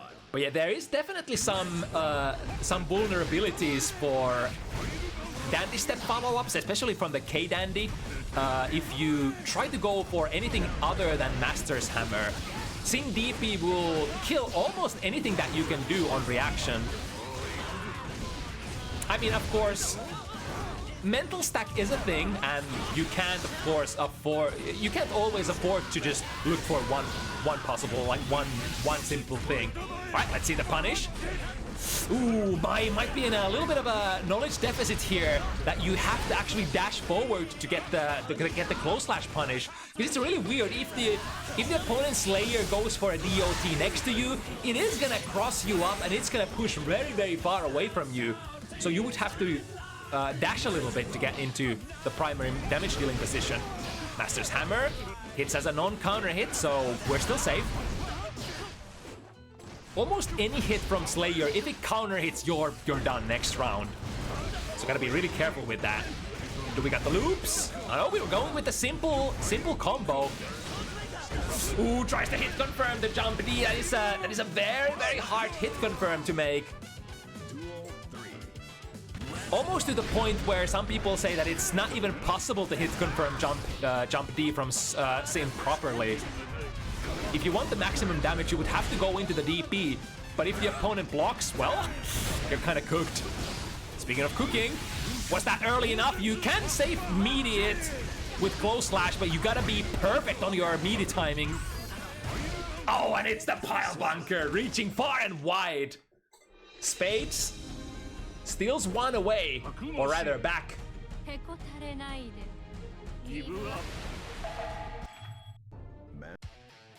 Duel 1. Right, round start is kind of tricky for Sin. For you have the Vampire 5k as well as, you know, a lot of these hard-hitting buttons such as like 2D or Too Heavy. If you trade with those, if those counter hit, it's, you know it, close to a TOD. Oh, that was cool. Into universe, into a hard bait, and into the other side. Oh my god, that was like back to back to back, like 6 different reads from space, and all of them kind of turned out okay.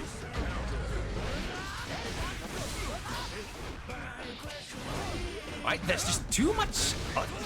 That was a manual delay there on the frame trap, but too big of a gap there for my. Back in there. Definitely wanted the close slash there.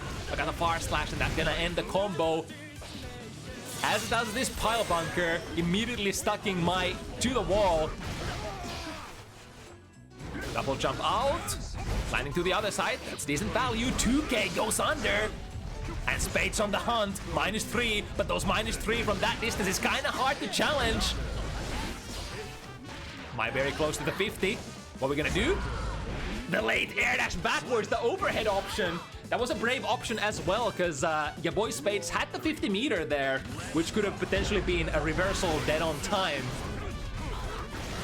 Ah, the great hurt box of Master's Hammer, making my 6P just completely whiff. The timing and spacing is everything when you're trying to contend with Master's Hammer. Master's Hammer is one of those tools that if you block it, you're kind of fricked. Because it's plus 26 and it's just, you know, it guard crushes and you get the best mix-up you could ever ask for. This is gonna work out though. 2S from YaBoiSpades, nice, and the presence of mind to go for the last hit as well. So lest you know, in this game, RTL has an extra follow-up at the end there, a fourth hit, if you will, which basically spends all of your remaining burst gauge and deals damage based on that. And sometimes with how RTL combos, it's not gonna be enough to just do the 3 normal ones to get the wall break. Master's Hammer again, calling out the low-profile move. Ooh, nice, switching sides here and not getting tagged in the process. The reversal DOT calls out the big 2. And the mix-up is neutral jump, all right. Or rather, the bait in that case. I think that was a attempt for YaBoiSpades to call out the gold burst, perhaps?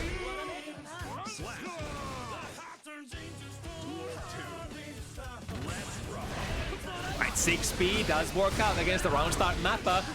6P actually calls out quite a few things. It does beat the 5P, sorry, 5K, as well as Far Slash, and the Mappa, that as well. Went for a slightly technical call out there. YaBoiSpades, however, just down backing. The down backing is basically the winning play against too heavy FRC, too heavy. Ooh, deflection and just perfect read. The empty, was that an empty K Dandy? Waiting for the response from Matcha Mai. And if Spades sees something, we're ready to punish. It is like empty Dandy Step is a little more competitive in this game because like the recovery from like Dandy Steps is so long, so technically it kind of forces Slayer to usually cancel into something, otherwise they're gonna get punished. Speaking of getting punished, yeah, have to cancel that. Pile Bunker on block would be a close slash punish, but when combined with RC, it's in fact a guard crushing mix-up situation that you set yourself up with. So very nasty stuff. Right, plus 26, you ain't gonna block this. Oh, and the universe as well. Doesn't get the pickup. So now reversal super from Mai. Great reaction, sees the deflect shield and uses the wild assault to get back in there. Meter for meter, but of course it favors the attacker because you're the one who's mixing it up. Ooh, sees something coming out, but doesn't dare to pull the trigger, I suppose. Safe jump. Just looking high. Ooh, that's gonna be a big whip. And no RC, no. Might have actually missed the Kara cancel on the Tyrant Barrel there, which is, you know, happens to the best of us. We saw Batachu Sin also lose a tournament set against Umisho recently because they just missed the Kara cancel. Even though it's a rather simple input, it does happen. Oh, big counter hit. But the routing is a little awkward because the hoop stomp produces multiple hits. So there is a scenario where you actually stick to the wall with the first hit and then break with the second one. Ooh, the 2S actually reaches. Should be a cakewalk here for mine, unless... Oh, I spoke too soon, but no matter. We're transitioning into the pressure position. Taking the meaty, taking the kill, and taking the lead in this set as well for Team Norway. Duel 1. Let's rock. Back-to-back explosive action. Round start is 5K this time. Very hard to challenge for Sin. I forgot if Sin Elk Hunt can actually go under that. But then again, you don't want to Elk Hunt because like 2D or too heavy and you're smoked next round. Good deflection, gets a whip punish as well. Immediately ready to DP out of there. We have the, yeah, spending the Wild Assault to get the wall break. And now, yeah, just way too far. I think compared to older games, the K-Dandy into Pile Bunker has very limited range. So it does sometimes have the like when you would just love to let it rip and try to get into the opponent's guard. But if they backdash or if they're even slightly further away from you, it has a tendency to just whiff. Hitbox is a little stubby. It has decent amount of disjoint, but a little stubby. Now, ooh, wait, was that the RC explosion that gained the hit there after it's late? Alright, break it with a Pile Bunker. That's a soft knockdown. Mai still has pretty good opportunity to steal this back. Misses the whip punish timing. Got the far slash instead of close slash. Gold burst. Alright. Make space balk, and we're pretty much out of there. No cancel. Yeah.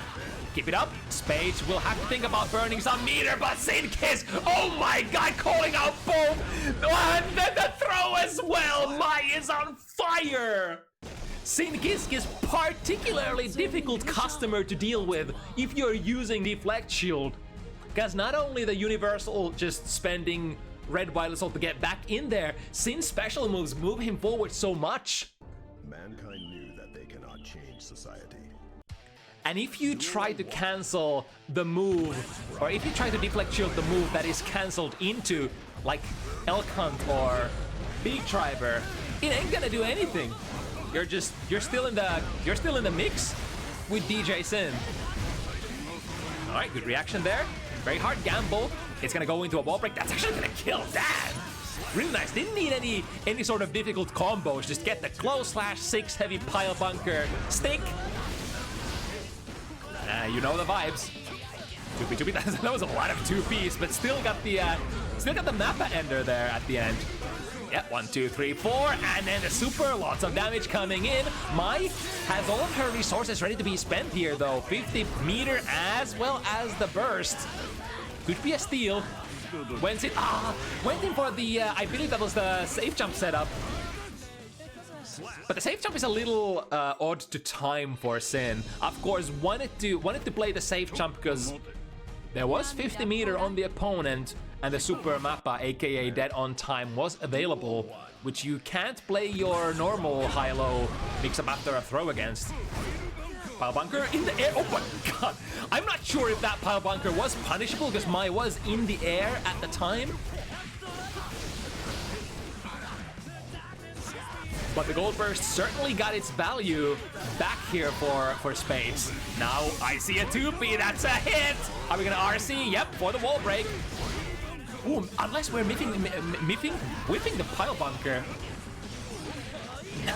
Nice again, throwing almost every, like, has Spades gotten their like value out of any deflect shield so far? I don't think so. It's like maybe from one out of like 9 or 8. That's how well the offensive game plan of Mai is aligning at the moment with Spades. Ooh, trade definitely not in Mai's favor, swinging the 6P. Ooh, hopping over that 2K. This time, all right, we have a successful deflect shield and a perfect spacing to poke for YaBoiSpades, the 2 heavy. This is, after all, K-Mappa / 2 heavy, the character. The 2 nastiest things that has ever designed for Guilty Gear Strive. This will hit. I think that's not meaty enough. Yes, indeed. You have to hit your close slash like very, very early. Perhaps way more early than you're usually used to as Sin. Because going for the very late meaty close slash allows you to counterplay their backdashes instead very comfortably. Alright, wire C, get me out of here. Tried to throw, but that was a little too early. Still, Spades maintaining this corner position, soft knockdown. Looking tough for Mai, but there could be a comeback still. Miss with the It's Late. Oh my god, whipping the Mappa straight in Mai's face. Nice conversion. Sees the counter hit, goes into 6P. Oh, the read. YaBoiSpades.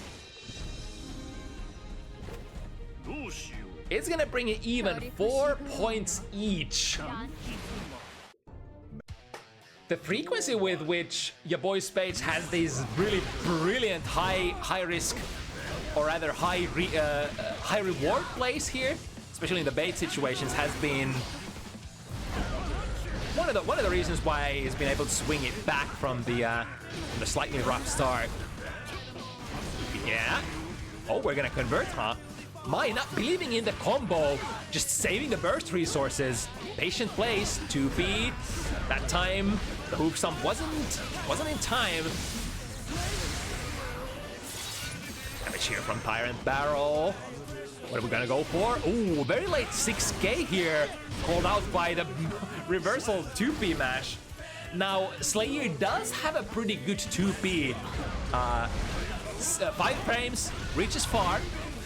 But perhaps one of the reasons why you do see a lot of 2Ps from Slayer players is that your other defensive methods are kind of lackluster. Meaning DOT is slow, and your backdash is one of the worst in the game. So it's like out of necessity, you kind of have to defend yourself with those abare buttons as well. Ooh, DP. That was an awkward angle. Mai couldn't have gone for the follow-up. That would have just, you know, dropped the opponent out of there and switched positions. All right, RC, that should be a kill, right? Yes, indeed.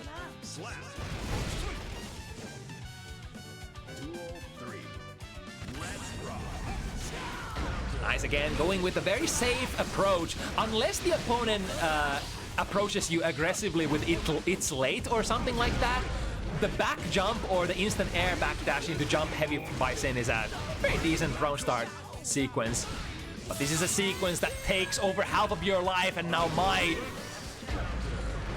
tied by jump slash. Yep, knows that's probably gonna be it, especially since Space has 50. 2P catches the hoop stomp. Massive hitbox, reaches far.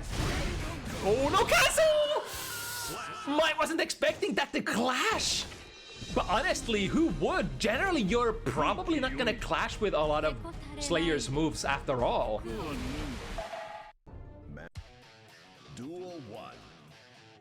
Let's rock. Right, Spades taking a lead here. Lots of plus frames. Yeah, dash through into a command grab again. Ow. Well, at least that was a pile bunker. So the pile bunker universe probably ain't gonna give much unless it lands in the dead of the corner. Yeah, basic string, close slash, frame trap into 2S, finds its mark. That's gonna hit, but not gonna kill. Reversal DOT at least doesn't like do that much damage.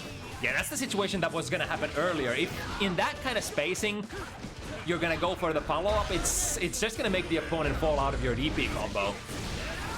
And missed the Kara Super there and got an accidental Gazelle step. But luckily, even after the Gazelle step, you do have a meaty close slash available. So even if you miss the kill, you can still RPS for the win after that. You go with the DP, no stamina to cancel into Gazelle step, so we'll have to hang back for a moment. Of course, a lot of what Sin does is reliant on that extra bar that you see above Sin's tension, the stamina gauge, which you have 3 of by default. Now, these Kara cancels don't cost any stamina, but the rule is you have to have at least 1 stamina left in the bar to have access to them. Ooh, is Mai gonna burst? It is gonna burst! Alright. Misses the throw. Gotta be careful. Into the overhead, builds the burst back in the nick of time. Oh my god, that was perfect resource managing by Matcha Mai. Basically went for like that what would seem like a Hail Mary hoof stomp by many other players, but she was sure that that was gonna build the 50 meter that she needed for the cancel. Remember, every single special move that Sin has, without their follow-ups, on hit, on block, no matter what, they are punishable. Ooh, it kind of looked like Spades stood up there for a moment, so was probably vulnerable for a couple of frames against the too heavy FRC, too heavy that much am I played there. Oh, that's a 2K, that's gonna get called out by the DOT. And here comes Spades. Oh, tried to go for the option that searches for or asks for respect. Tried to go for Master's Hammer, but Mai, nah, ain't gonna respect today. Misses the punish on Pile Bunker, but no worries. Close slash even on block, +1. So we're still cooking. We're still vibing. Ooh, okay. Not the biggest hit for... That could have been pretty bad if YaBoiSpades had some sort of a miracle conversion on board. There we go, the DP once again. Battling Master's Hammer. DP just seems to be that one tool that has been my saving grace against those Master Hammers. Ooh, yes, sees the backdash in motion. There is basically nothing at that point that Spades could have done. Cancel into the Hand of Doom or not, you're gonna get punished. Because his backdash doesn't move him forward at all. Alright, very important game here coming up. Which one of these gamers is gonna go into the 6 points first? Normal hit, so that's just gonna be a hard knockdown. Ooh, let's see the punish on DP. Nope. Gets RPS'd by the follow-up. That is the name of the game for Sche'Peke if you don't punish between the hits on the way up and the way down. I might choose the burst here. Very low on health. Spends the last of her stamina as well. Will not gonna lead into a wall break. Burst used by Spades as well. The double jump. Oh, it's late. That's gonna. No, again! It's late. I'm pretty sure that it's late landed as a blocked move. But then the RC, the very delayed RC, is that what I'm seeing? I feel like I'm seeing that. I'm pretty sure it looked like my blocked that initially. But I'm not 100% sure. Ooh, that's nasty. 2S, vacuum into a cross-up. And the burst to avoid the corner game. Ooh, that was a good idea by Spades, but the 2D didn't quite get there. Very limited amount of range. This is the combo.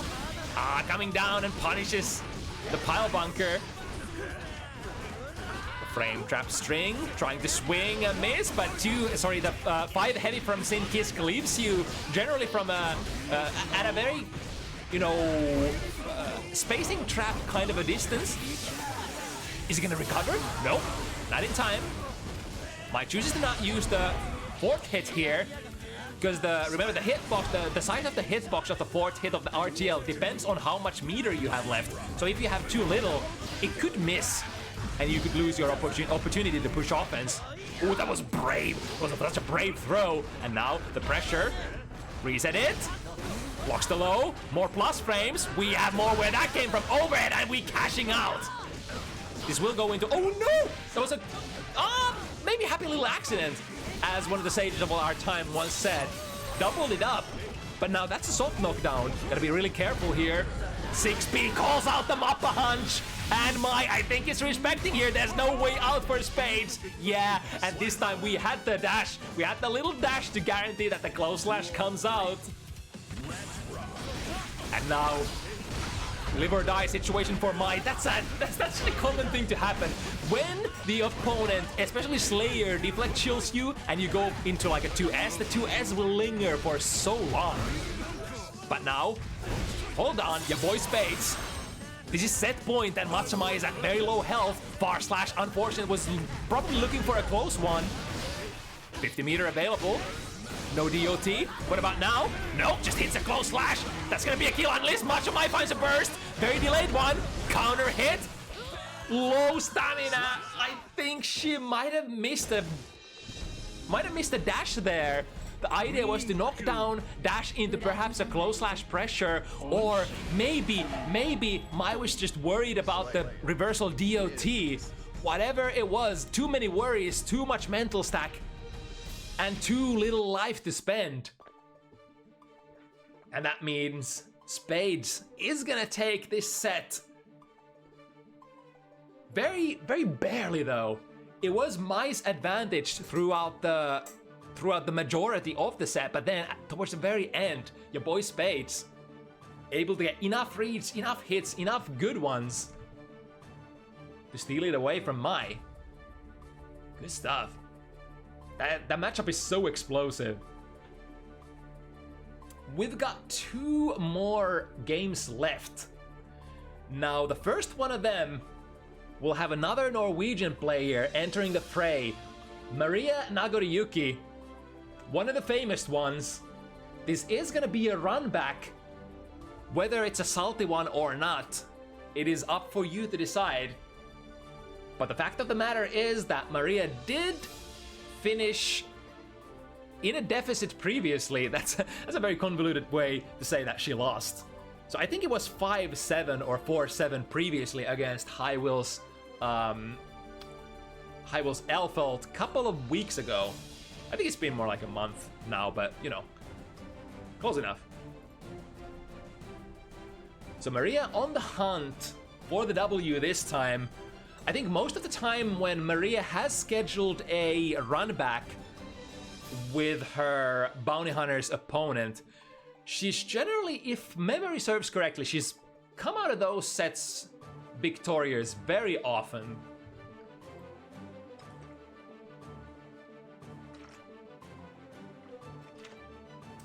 Oh, that's right, because it's late guard crushes, right? Was that the meme that we were looking for? So it's late, hits in the air, guard crush, and then the RC, and then you're done, unless, because like there's nothing that you can do during a guard crush other than block. And during that state, if you try to input just about anything, it just registers the hits as you're still, like, you still can't do anything, but if you're doing anything other than blocking, then it counts it as you not blocking and you get hit. Yeah, so it's doubly nasty. No, like there is no what do they call it? There is no auto guard. There is no airtight strings for guard crushes. That's one of the things that makes guard crush so frustrating to deal with in Guilty Gear Strive, among other things.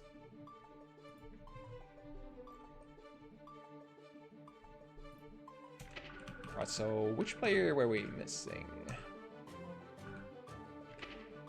We have Will, so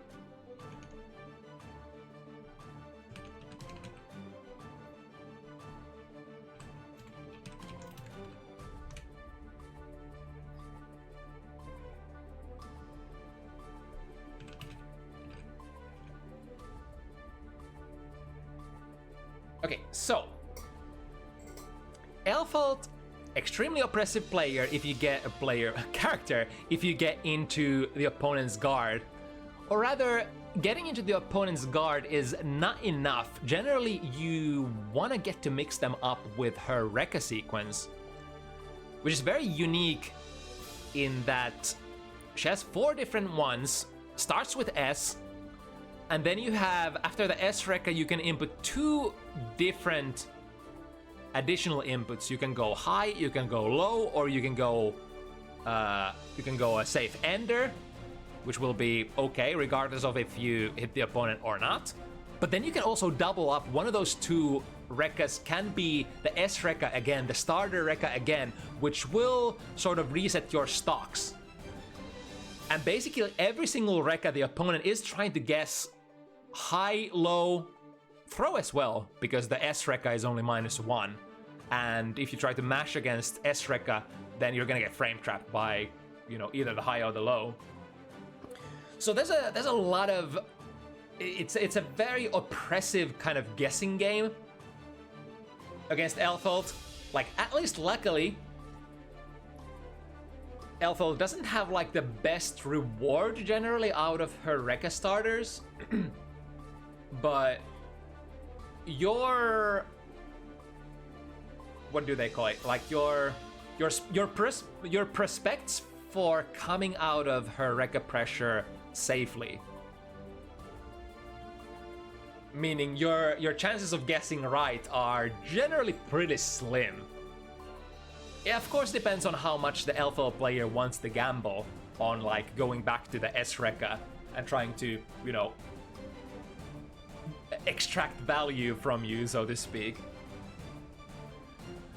And because Nagoriyuki is not a DP character, he has some difficulties making, like, producing a stop sign to Elfelt going from her normals to her Rekkas. The nasty thing about DP characters is that no matter what you make the opponent block, even if it's your highest attack level move, which would be, I think, 6 heavy or 5 heavy, even those can be DP'd, so like they're against DP characters, or I guess against Nagoriyuki who has 50 meter, there is never a safe way to just enter the Rekka sequence. They cannot change society, so instead of reflecting on themselves, they blame the beasts, heaven or hell. So Nagoriyuki is one of those characters who will have to rely on a little bit of that good old universal RPS when you don't have 50 meter ready to spend. Alright, round-back, Maria, representing Team Norway, and Will, the UK multi-talent, plays various different characters. I think DLC characters for the most part, and this is one of them. Ooh, good 6 speed. Like, when it comes to the quality of her 6 speed, Elbow definitely has a good one. It looks kind of unassuming, but the hitbox is good, the startup is good, if I recall correctly, and the rewards are good. If you get a very high counter hit, I think she can convert into Pineberry during, you know, the best hits, which is kind of like a hard to hit confirm, but you can definitely go for it. Right, White Assault. Resetting the pressure. Ooh, goes for a slightly more dangerous sequence. Reversal super is gonna whiff, and starter is too heavy. And whenever you launch the opponent, you get an increased amount of those S starter Rekkas, as was the case here with Will. Now, of course, probably for I actually forgot if from close slash you can get some nutty damage with other routes other than going into Rekkas. I think generally the Rekkas are never like your maximum damage conversions. They're kind of like your comfort conversions. It's like they're kind of hard to drop. They are very easy on execution. And then you have the harder ones when you can route into Pineberry and into like really nasty juggles. But I mean, both of those types of combos still tend to do a decent amount of damage. Right, just a quick 1, 2, 3, and shotgun. The shotgun is the safe ender. Who goes for a risky one here? The third one, overhead RC. Definitely something that you can do if you have the tension to spend and you just want to keep on Rekkaing. Oh my god, the S-Rekka moves her forward and completely negates the deflect shield that Maria was playing. I think whether that deflect shield actually works out kind of depends on the spacing. Kind of where Elfold is when she fires her like previous special move, or normal usually. Right, one for Will. Yeah, the big bar slash counter hit, starting the round or rather the game exactly the same way as previous one. Jumping over the shot. Now, reminder on the shots aren't very interesting normally. Kind of like the interesting features of the shots are when you actually whiff with them and they ricochet back at the opponent, generating massive plus frames for you.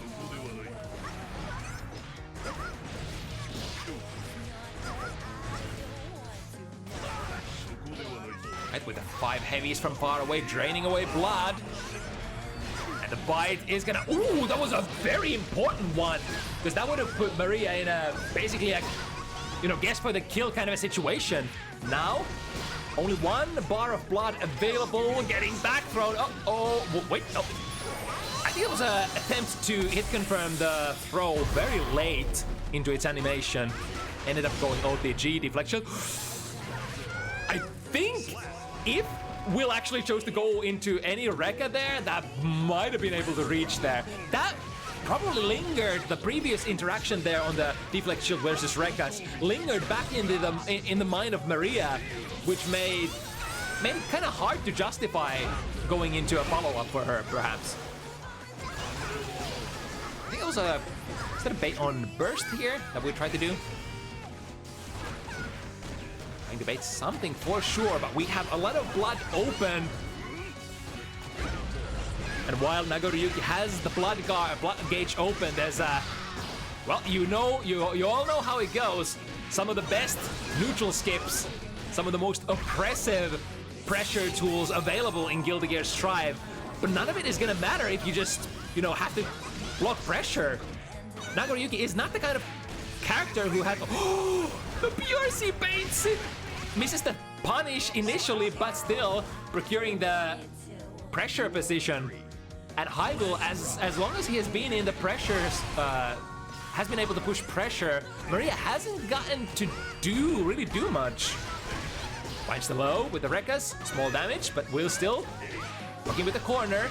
But the hit confirm into the S-Rekka, no damage this time. RC keep cranking the risk.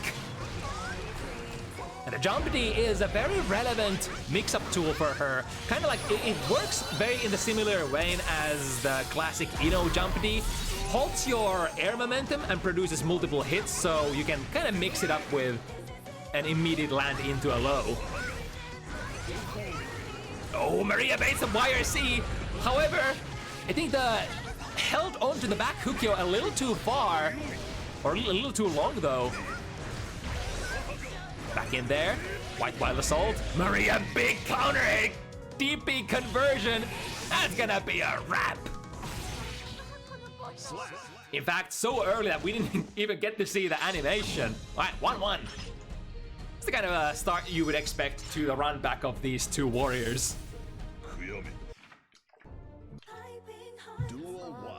This is where it starts to develop in. Let's see if we have a different kind of round start this time. Yes, indeed. It blocks, however, the jump D sets it up perfectly so that the close slash is still plus, I believe. And now you're in the mix with DJ Rekkas. Oh, that was a dangerous whiff, and Maria finds the 2 PP. Time to pressure. Here comes Maria with decent amount of blood still available. But now the blood pressure is downwards oriented, so she still has potentially one more ready to go. Look at that chase! The Bridal Express immediately after the whiff. So that Maria did have no time whatsoever to spin the Beyblade. Speaking of the devil, at that range, -3. So potentially throw punishable if you don't cancel into anything. To the other side. And now into the Rekkas, has to RC. Yep. If you have your Ender Rekka be high or low, it is minus enough for you to get punished. So generally, you're not ending your Rekkas in anything but the shotgun unless you have 50 meter ready to be spent. Right. Oh, that was a fully charged one, so launching HiWill up into the skies. -2. Oh, HiWill goes for a very slow option here. Big starter with the 2 heavy. There's the ricochet, bringing them back to the ground, and enough plus frames to mix it up with a 2K. That Elfeld is such a nasty character when you're not playing a DP character yourself. I can't even fathom to imagine how frustrating this is if you're not playing Sin Kisk. Ooh, that hits from both sides. As does this. Pineberry. This time Maria had the right idea. Tried to reach for the air throw, which generally tends to be the reaction punish. 6P ready to go. Yeah, don't test HiWill's anti-air reactions. They've been on point so far. Cashing out. Because Maria does not have burst available. Oh, that was a little bit of combo mistake there. Will definitely didn't want that to bounce Maria out of the corner. Still got it though. Never say never, even if you make a mistake. 2K calls out. What was that from Maria? R slash? To the other side. Would be dangerous if the opponent was to block that mix-up. RC, yep, more. There we go. That's the holy grail of the pressure reset counter plays. Oh, close slash. You're gonna expect some decent amount of damage here, unless you drop. Still a lot of damage coming through. Reset the situation. Wake up with that shot. Are you okay, Will? Are you okay? Was that a misinput on super? I think that was a misinput on super. Or then like an astral Yomi layer read that I just don't have a knowledge for at this very moment in my life. Deflect shield. Drawing back blood. Both with those heavy strikes as well as the last S of the bar // sequence. Jumps out, perhaps ready to in preparation for the potential counterplay to Pineberry. Remember, every single Pineberry that you block is a very, very nasty pressure reset mix-up for Elfeld. Don't want to take it. In there, the cloak completely nullifies the pushback potential of the deflect shield, and now will no resources to spend whatsoever. That was a samurai mix-up if I've ever seen one. Or rather, a perfect opportunity to go for a samurai mix-up. Granted, Maria was kind of low on blood, but it does take a couple of frames, maybe a couple of seconds even for the blood pressure to kick in, so to speak, so you can get some free high-lows in search for the last hit. Right, this time, non-charged White Wild Assault, so just pushing HiWill into the corner. This one is charged though. Ooh, finds the close slash, big cash out, payday! And then the ender. Yes, sir! It's very close to killing, in fact, but I would say it doesn't kill this time. Yeah, I always get it right.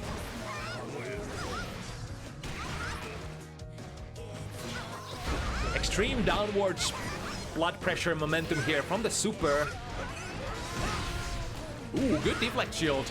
Maria didn't have the, didn't want to follow that up. In the Rekkas. Now, this could be the start of a comeback. Will doesn't, in fact, need too many hits anymore. Ooh, frame trapping. That was a very hard commit there. Or wait, I'm not sure if Will had the 50 meter, but, you know, frame trapping into Bridal Express from that range. Very, very dubious, usually.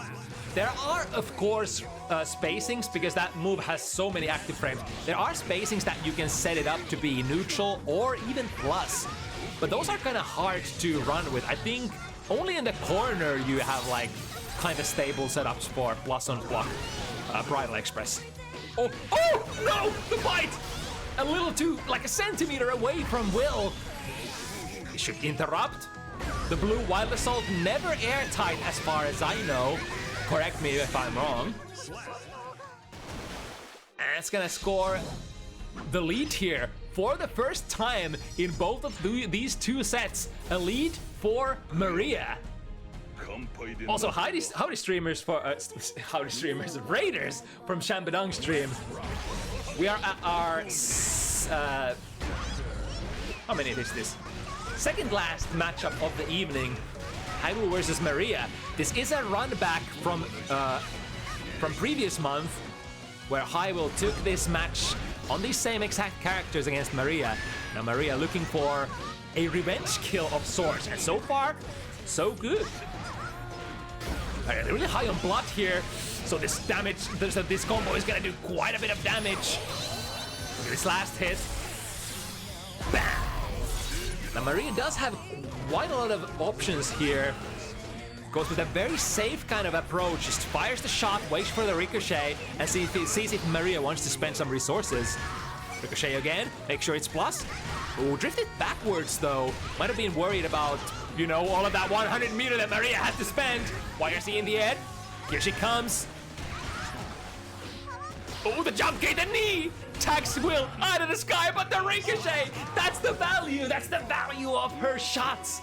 If you get the ricochet, no matter where the opponent is, it's generally gonna be pretty good for you. And HiWill now on the hunt to make this even once again. 2 lows. Maria stays patient. Tries to jump out, gets caught. This is only a soft knockdown, and Maria has the world available for her. At least as long as that blood gauge is looking mighty empty. Very hard bait here for Will, but Maria, patience pays off, able to delay the burst so that HiWill gets bursted into the corner. Able to fight out of there. Oh, Beyblade, yes it would reach, wouldn't it? Reversal Super should work against this 2S, right? Even though 2S is quite disjointed, at least, even though the Reversal Super for Elfeld is very slow, it has decent reach. I think it has like, not necessarily like Mortabato kind of reach, but somewhat similar. Alright, so we are 3 points each here. Duel 1. and potential for this set to develop in any sort of direction here. Deflect shield to combat Maria's wild assault. And now a good position. Ooh, the S-Rekka was not actually meaty here. Into. Decent hit. And then the OTG again. That is kind of like the other side of Elphelt's mix-up game as well. You don't necessarily have to run the Rekkas. You can do the high-lows instead, and or you could just go simple combos such as like 2K, 2D, and then, you know, set up the left rights or the strike throws with your Pineberry. There's a lot of different kind of options depending on what sort of ender you're working with. Ooh, the forward momentum making the Ricochet miss this time. But so does Maria miss her close slash. Doesn't seem to matter too much because the opponent didn't have the punish on board. Straight forward, sees the super startup. Did she? I think she did. Yeah, she did. Just smack him with the hardest hitting normal that you have, which would be, I believe, 6 heavy. All right, 1, 2, 3 into the corner. Now we're mixing overhead break. Oh, that's a punish. Oh, and that's a bait. Oh, Maria, that's so much value. Making sure that she gets in there before HiWill has any sort of opportunity to mount any sort of resource build up for the defense. Gets out of there though. Low Rekka finds its mark. Cash out. Maria is dangerously high on blood. Drifting forward. Didn't see any movement from HiWill. Meaning coast is clear, and I'm ready to run the pressure. Any hit is gonna be good for Will. Oh my god, that was a brave 5K, but again, the bite missing by an inch. Last time it was a centimeter, this time an inch. All right, -3. Will didn't want to go for a throw attempt that time, and a 2P is gonna be safe, unless the opponent has a 3-framer. There we go, that time it's gonna hit. Couldn't get the super out in time, but still a very good position for Maria. Sees the bar slash, recognizing the frames, and that's why she went into the 6P. That was a great photographic sensory system that Maria was rocking there. It's sometimes you're like, if you use these drift RCs a lot, every drift RC, when the time is stopped, is kind of like a snapshot question, like a trivia question. Do you know what the startup of this, like, what is this box? Like, what is this animation? You see like the first startup frame and you have to make a split-second decision in terms of like, what do you want to counter it with? What can you counter it with? And recognizing like super startups or DP startups especially is extremely important so that you don't overextend. All right, Maria working with the corner. Decent amount of flood available as well. That 2S, I was about to say that 2S can't go online in time, right? But it do. Burst into the corner. Maria wants to fight for this. Decent amount of flood available, understandable. Ooh, with punish comes a little too late. Perhaps the little amount of health that Maria has left, leaving her momentarily stunned there, is understandable fear. Nobody wants to die for nothing, especially after going for the high value play of spending the burst. Finds the low, and again, low, overhead, RC, more where that came from, and the overhead Rekka actually reaches forward. That's so dirty. Because like the deflect shield is your like most intuitive way to get out of that pressure. You're like, I don't want to block the high, I don't want to block the low, let's just push you away. But then it just, the second red, like the next Rekka still reaches. Kind of nasty if you ask me. Sliding into 2K, and did she hit a button? That looks like a far slash. Yep. Recognize that frame. Oh, the whip punish, but no counter hit, so no big conversion. The ricochet going into the wrong direction. Maria still has the 50. Oh, both players using everything to get rid of each other. Maria would love to get in there. That's definitely in there to some extent.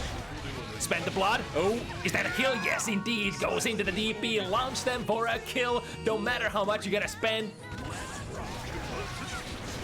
if the next hit kills. Ooh, here we go. Into the moon. Bar slash sequence, not enough to stick, but perhaps that is the best for... Ooh, okay, the deflect shield. This time pushing Maria far enough away so that Wild Assault didn't get her in there for free. But now this is big value. Not only the damage, not only the heart knockdown, but also the blood pressure going down. Goes to the 2K a little too early. Or perhaps, was that a setup or a mistake? I guess nobody shall know. But what is real right now is that Maria is on a 2-game leading kind of a beat here. Right, depending on what you go into the S-Rekka for Elfelt, depending on the attack level, there are, you know, options to interrupt sometimes, which is I think what Maria reached for that time.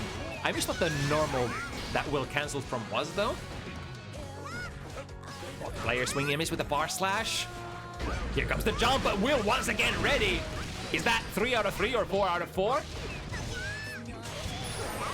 With these standard characters, it's better that you. It's very very recommended that you're gonna get thrown. Go burst. Lots of burst resources. Oh, hello. the momentum. It was kind of weird because like you were crossing up and the deflect shield, how it works is... How does it work? It kind of... It should push you... I'm not actually sure how it's coded to work. Deflect shield didn't get you far enough. Maria is ready to cancel into another special and get back in there. Right, slight RPS loss swinging the DP at round start, but she got the hit, so it's all worth it. Of course, the sort of like the meta minigame that you're playing. Oh, White Wild Assault ain't gonna lose to anything. Here comes the freight train, choo choo! And we're gonna go into zero blood. Danger zone for Will. Can't burst. Might be a deflect shield angle here. Oh, unless you're not gonna get the input out. We shall never know what that input was, but whatever it was, it wasn't jump, it wasn't the backdash, it was something slightly more aggressive, and Maria, 6 points. The revenge kill here against HiWill Elfeld starting to look way more relevant, or even ever so feasible by the second, let's put it like that. Intro low. Let's see what Will has to say. Finally getting some pressure for the first time in ages, and just like that, getting back thrown into the corner. Very low blood, so that 5 heavy does not reach Will from that distance.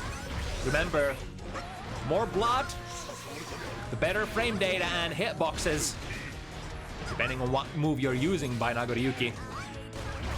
Once again, the jump heavy, or is that jump slash, I forgot. Hitting from both sides and allowing a swift, slick escape from the corner by Will. Double it up. Risk is piling up, 50. Who gets consumed by the shot, unfortunately. White Wild Assault is gonna beat whatever you're trying to do once again. Reversal is an option. Slides into a command grab. One more read. What are you gonna do? Maria is hanging back, perhaps expecting that the reversal super would have in fact come through. Oh no, that's a heartbreaker. That 50 burst that Will try to use for that RPS ain't gonna be available for this set. And Maria smells blood in the water, perhaps so much so that she bites empty air. The frenzy got the best of our Norwegian Viking. But here she comes, downwards blood trend. Reversal super is good. Deflect shield is the only method of defense available for Maria right now. Never mind, we're defending with 2 heavy. Oh my goodness. Holy 2 heavy Batman. Yeah, that's a wrap.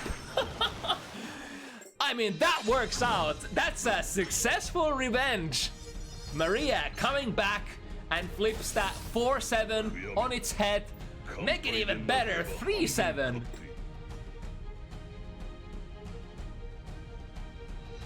that's all she wrote.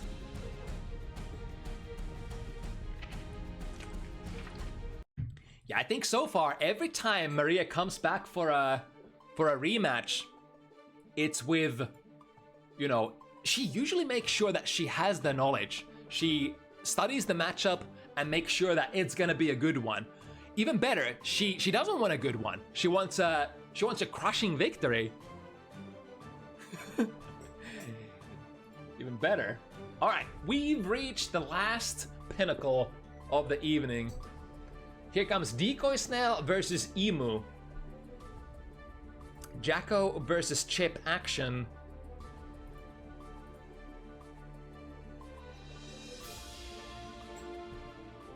Now, Jacko, a character that does love to zone people out, and if given the opportunity, would love to, with the use of the little guys, pile up and, you know, mount up some nasty, nasty pressure. Now, the thing is, Jacko usually gets things started from accumulating minions, throwing minions, kicking minions, just putting minions on the board. But when it comes to, you know, the opponent's ability to avoid those minions, which are technically, as they're moving forward, they are projectiles, and Chip is pretty good at avoiding projectiles in general. Not only that, but you have, you know, good buttons that reach decently far, have active frame. Well, I think Chip is a little lighter character on the active frames, unless it's like 6P or so. But generally, it's the mobility definitely makes up for it, and allows Chip to, to a certain extent, avoid some of the minion angles that other characters, less mobile characters, would have to respect.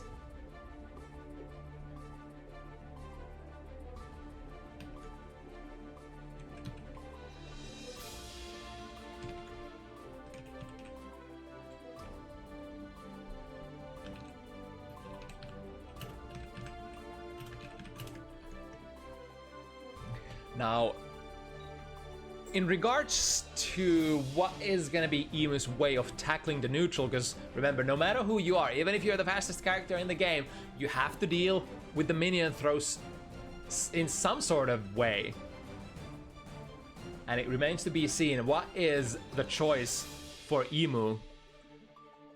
Generally, I think the RPS is very similar to Asuka in a sense, where against Asuka you're trying to poke the cubes and then perhaps cancel into something if you have advancing special moves. For this matchup, you're, of course, it's a big RPS win if you manage to nullify an incoming minion, because it's sort of like a resource for Jacko to have the minions on board, and if her, you know, minions get defeated, then that's time and resources lost. Because you do invest your minion gauge into their actions as well.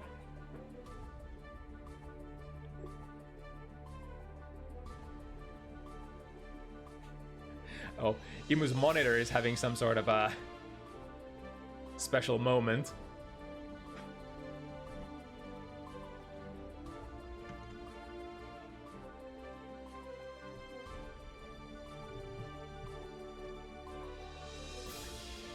No matter, we like we've said, good things are worth waiting for, and the two extreme regulars of bounty hunters certainly are gonna put on a show. Now, I want to put myself on blast and say that I initially thought that this would be a breeze for Decoy, because this match was initially supposed to be something else. Decoy's opponent had to cancel, and Ehmu jumped in to replace, and I was like, you know, maybe this might be hard for Ehmu. But as a matter of fact, these guys have recently met on double elimination brackets, if I understood correctly, and it's been way more even than anticipated.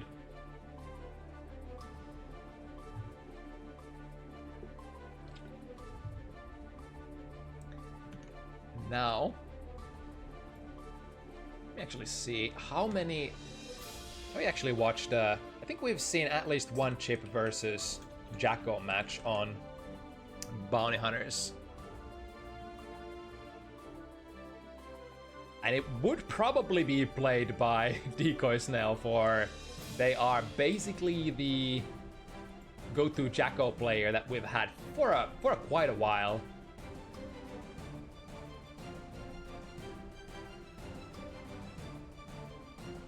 Browsing the data. Or perhaps I'm wrong.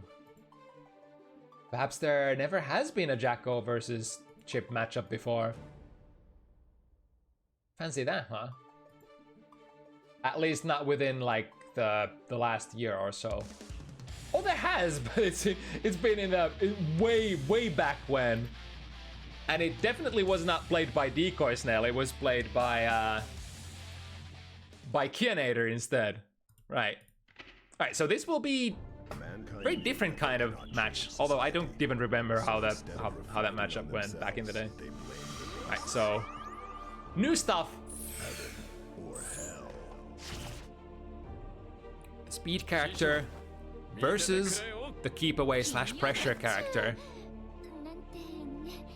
It's a very Guilty Gear like combination.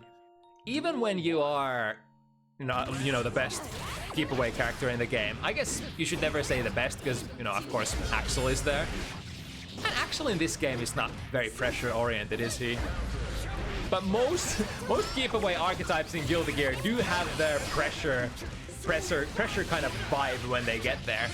But speaking of the vibes, Ehmu definitely checking the vibes on this wall, attempting the whiff punish, but that was a 2K, so very difficult to get a successful one unless your opponent is greedy and whips with their swings after their whiff.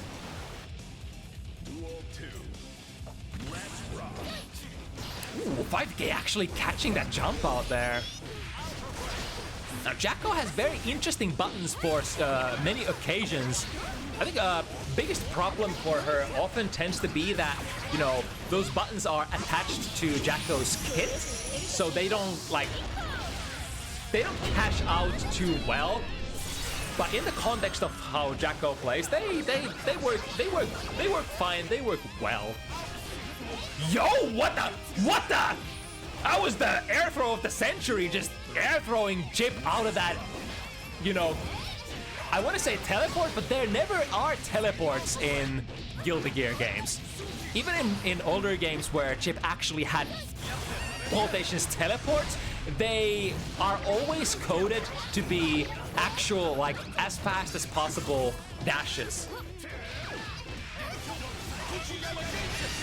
And those dashes always have a throwable hitbox. It's just extremely hard to hit them with your air throw. Backdash into a super. Now the Ehmu Comet. Yes, they did! And that's gonna equalize the life situation. And now a couple of minions on board. Pokes into the minion, but that's dangerous. When you poke into those little goobers, your sort of active frames are gonna be extended, which, depending on what you have active, might be a good thing or might be a bad thing. Because if Jacko recognizes the box that you have currently active and has a button to sort of counter poke that or go under that or something of the sort, yeah, you're just toast. You're stuck in that animation like Duel 1. Let's rock. I can't think of a funny analogy here. Alright, backdash works out of the corner with the Alpha Blade. And wants to maintain the corner as well. Very understandable. You're playing against a very annoying character who does not have the best defensive capabilities. No DP. Reversal is hidden behind 50 meter. She does have pretty good 2K to mash out with, but of course, range is relatively short. And when talking about, the capabilities of Chip's whip punishing game, Chip is probably one of the best in the game for that. So can't whiff against him willy-nilly. Sche'Peke finds the hit, but the angle for the combo pickup was a little awkward, it seems. Overhead Rekka. That was, I guess, so spaced. I think because Decoy Snail used so much deflect shield that just didn't land close enough to get the punish. Minion command finds the hit, pushes Ehmu back into the corner, and a jump D from a peculiar angle. Here comes the cross up. Plus frames. It's actually maybe maybe even better to take that as a hit rather than a block. I don't know, depends on the situation. A little bit of a juggle, but that straight after the minion combo went into the buff to refill your minion gauge. Remember, you can only use so many minion commands. I think it's like exactly 3 for the 3 bars that you have in a row before you have to start recharging your bar. But that's where the install super comes in, the exact one that Decoy used there. I think that was a rare situation where Decoy used the red one, which basically recharges your minion gates extremely fast. Generally, you see the S or the blue one. I forgot which one is S and heavy, but you're generally using the blue one a little bit more because it has more utility. And both of them give you at least, even the blue one gives you a minimum amount of recovery that you're gonna get regardless of everything.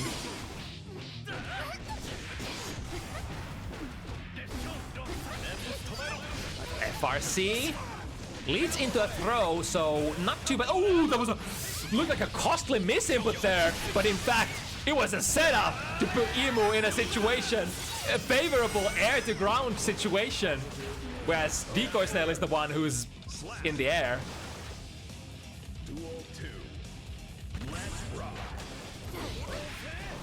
Alright, lands the hit.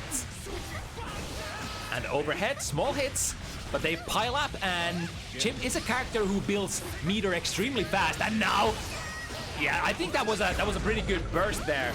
If Decoy delayed any longer, then the Kara Super would have come out, broken the wall, and gotten Ehmu in basically victory condition. Now instead we are in this corner. Ehmu does have quite a lot of meter to defend with here. Tried to go with a very deep dash, but the dash was actually, or a very deep throw, but the dash momentum was halted midway of the dash.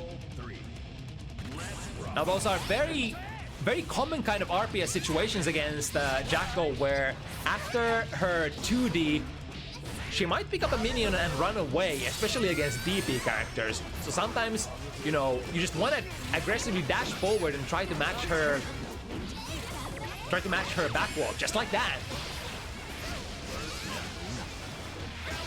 Alright, OTG clone into lots of plus frames. Decoy wants to have none of that. Oh, I'm going into the corner, but if I'm going into the corner, I'm taking you with me. And now Ehmu is taking Decoy for a ride. OTG is not available here, but a little bit of a pseudo mix-up between Gendrozan and the Diagonal Alpha is. The startups look kind of similar. So unless you have some sort of a, I guess, a option select, maybe that you're rocking with, or if you're absolutely goated and can recognize frames, then you're okay, but I guess only best of us are. Right, switching positions. There we go. Holding on to the minion with the attack command to extend the hurt box a little higher, I presume. There we go. Spends the 50 RC to see if the DP is in fact coming. And DPs, like, we haven't talked about this yet, but DPs are very powerful against, you know, a lot of the pressure RPS from Jacko, especially the 2D. Like, 2D is such a good button for neutral for Jacko, but on block, it really ain't the greatest. Because without cancel, it will get punished by 9-framers. Even on many cancels, it will do the same thing. So you have only two things. You can blow the whistle to recover your minions. That's gonna be not minus enough to get punished by 9-framers. Or you can pick up a minion and run away, like so. But both of those have counterplay. Oh, misses the wild assault here. Still gets to set up a offensive perimeter. Drilling down with that jump 2K. Nice! Sees the backdash and gets the throw. Tries to go a throw of their own. Now Ehmu fighting out of the corner. Jumping. Oh, I like that. So if you come down after the Gendrozan actually recovers way too fast for you to jump in. So what you have to do is punish on the way up instead, if you want to punish Chip's command grab. And, would you know it, Decoy Snail is in the know. It is a small punish, but a small punish is better than no punish at all. A very early burst here for Ehmu. Ooh, nice timing on there. Gets a gold burst, so that's gonna be a lot of resources. Even if you run out of, oh, okay, gets it's a little bit of a consolation prize here, or even better than a consolation prize. Basically, guess for your life kind of a situation out of every single touch that Jacko could do here. Decoy. The expected amount of momentum going into this match now. The burden for matching Decoy's momentum is on Ehmu's shoulders basically here. Hard knockdown, and now we're mixing. First time we get into this situation is basically, I would never bet any money for Decoy to win or to be able to come back from this situation. This is just as close as a positive bonus loop as it gets for Season 3. It is still a loop of some, like in a certain sense, but it just doesn't last for forever like it did in, you know, previous seasons. Ooh, that was a brave interrupt. 2K from Chip against that Wild Assault. All right. 6K cashes out into the wall swipes. Probably the biggest cash out that you can make on Chip. The downside is that you're often not gonna get the hard knockdown after that. So I guess Chip players generally tend to play that as a last moment gambit if you need to milk out the damage. And I suppose the need to go for the wall slashes has reduced, as, you know, at one point you did get that ability to go from Rekkes into the Kara cancel supers. So now you can just, you know, a lot of what you can do, a lot of the touches you can land, just go into the Kara super very comfortably. So you don't have to think about so many other routes instead. DP. Registers on minions, unfortunately. Oh, double it up with a blue RC. All right, that was a pretty high hitting combo, even though it was on Chip. Still qualifies as a Twitter clip almost. I think if you had like a little bit of extra risk there, that would have definitely been a Twitter clip. Deflect shield, however, Jacko has her own methods of preventing you from utilizing that. The attack command, if you have goobers now right next to you, no playing for you.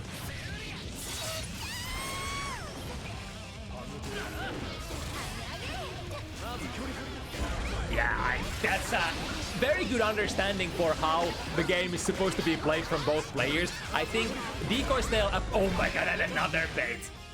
Decoy Snail playing out of their mind, but basically understanding that, all right, this is not a hard knockdown, but if Ehmu manages to get in and starts, you know, making me block stuff, it's probably gonna be over, because they're gonna build so much meter from that positive bonus that it's not even funny.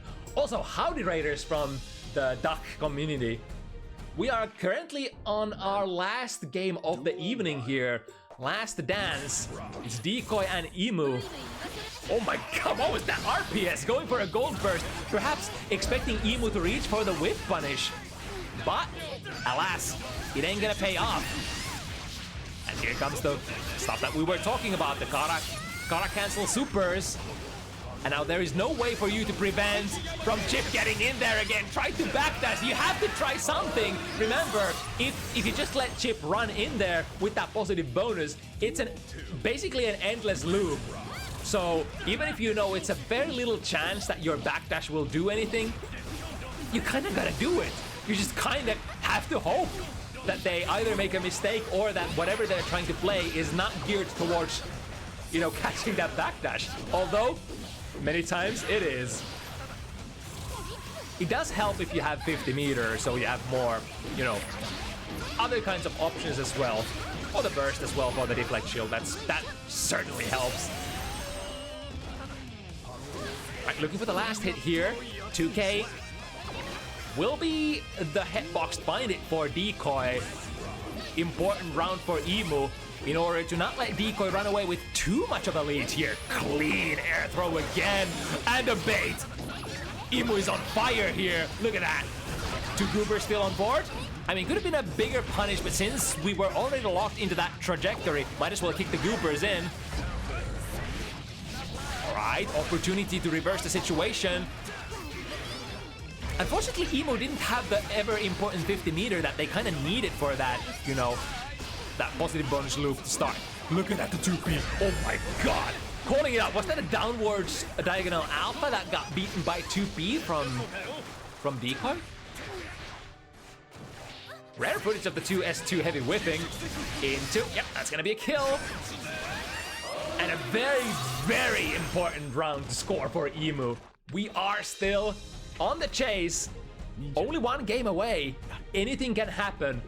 Definitely a situation where the gamblers ain't gonna deposit more in favor of either one of the players. I think for the most part, Ehmu has chosen to kind of ignore the meta game of trying to poke into the minions, and instead just utilizing the mobility of Chip Sanif, which is not surprising. That's kind of like what we thought that would happen in this matchup at the start. Ooh, that completely actually avoided the defend command, the parry command. And here we go. This is where it starts. You have deflect shield and nothing else. Make your choice, Decoy Snail. How do you defend? Ooh, FD into backdash. I dig that. But what was that open for Ehmu? It was kind of like a jump into the air and then diagonal alpha. Now contained in the corner. It should be Decoy's, DP safe setups.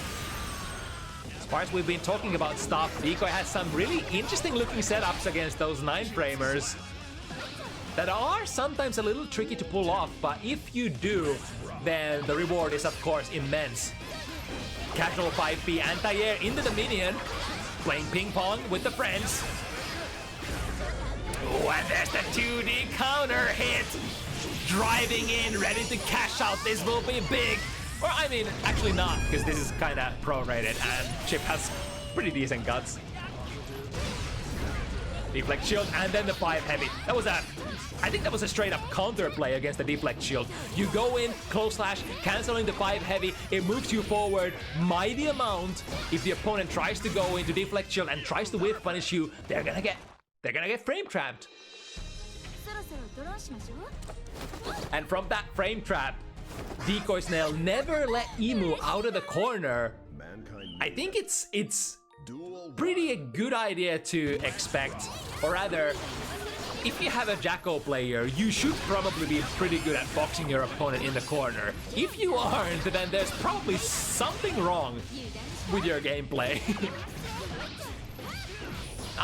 Accidental pop out of the corner. Ehmu probably initially happy with that, but not after that with DP. That DP is a 9-framer, but that ain't a chip. Sorry, that ain't a Sin DP by any measure. So it does lack a little bit of reach when it comes to, you know, DPing out of those pressure situations. And then of course the RPS afterwards.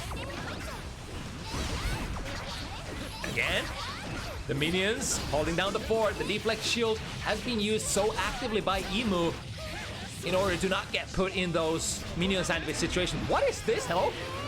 That was the coolest looking wall slump setup I've ever seen. If that was on purpose, you're the coolest chip player ever, Ehmu. Lots of damage, set up the sandwich. Deflect shield ain't gonna do shit because our goobers, our friends, our family is there to hold down the throne. A couple of frames left on that blue buff, so Ehmu can poke into the minions. Crosses to the other side, one hit, and then the trade. Once again, do or die kind of a situation for Ehmu if he wants to realistically still fight for this. Deep dash trying to catch, but while holding on to that minion, the back run of Jackos is relatively fast, so you have to commit to a long one. Extremely high life lead here for Decoy. Deflect shield again available, which has been the go-to defensive maneuver for Ehmu. But, oh, there we go. Gets out of there. The double jump, triple jump, Alpha out of the corner. Where does the whip punish come from? Nice 5B tap into a combo.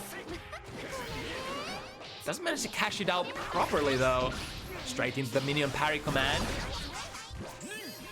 Ooh, is that gonna... not gonna slow Decoy down enough. I think the idea was that Ehmu did see an active hitbox and thought that, alright, I'm gonna zoom past it, get a big fat counter hit. But alas, I think Decoy was suspended in mid-air a little too long for the Alpha to actually register.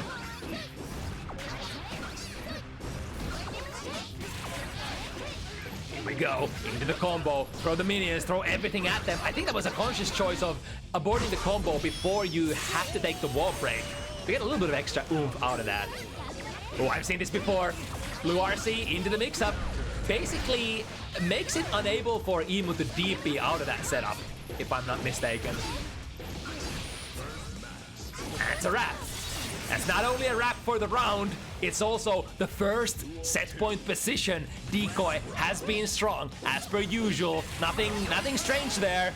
But now Ehmu has... Ooh, that was an interesting drive-by there. But wasn't able to convert that fully. Nice whiff punish. Those are exactly the kind of stuff that Ehmu is gonna need. More, better whiff punishes. Didn't quite get the Kara RTL. Sorry, Kara Banki. But we had the wall break. Now, super important for Decoys now not to let Ehmu play, so they don't get to utilize all of those resources that they got from the positive bonus. Won't kill yet, but next hit just might. Ehmu has everything. Can't go for the gold burst, but soon. Ooh, that was a very, very committed dash. Decoy wants to end it here. The burst. Oh, it's ticking down. That's a good idea. Careful with the explosion. All right. And there we go. We're surviving, but we gotta do it again. Decoy Snell has a very relevant lead here. Full burst, whereas Decoy has almost none.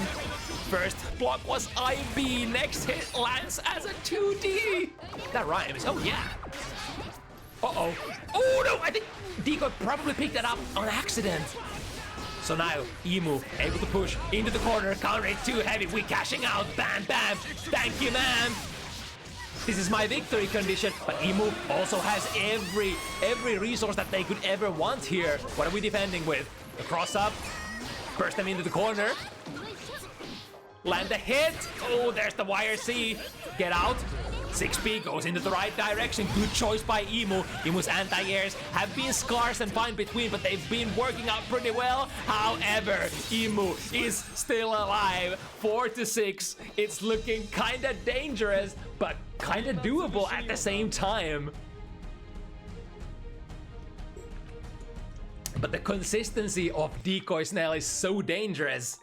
Being able to pull off 3 wins in a row against Decoy, especially Decoy's Jacko. I mean, I guess the point was any Jacko, but especially Decoy's Jacko. Alright, big counter hit. How we cashing out? Yeah! Kinda fat damage. And now looking for one more. The positive bonus also puts you in a very... Oh, okay. Is it gonna be enough?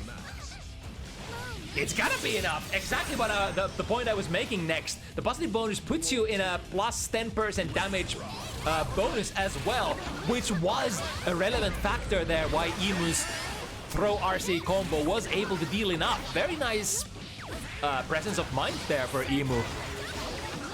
Noting that was indeed gonna be a kill. I don't have to drop this offense anymore. Now we are airborne with the hit.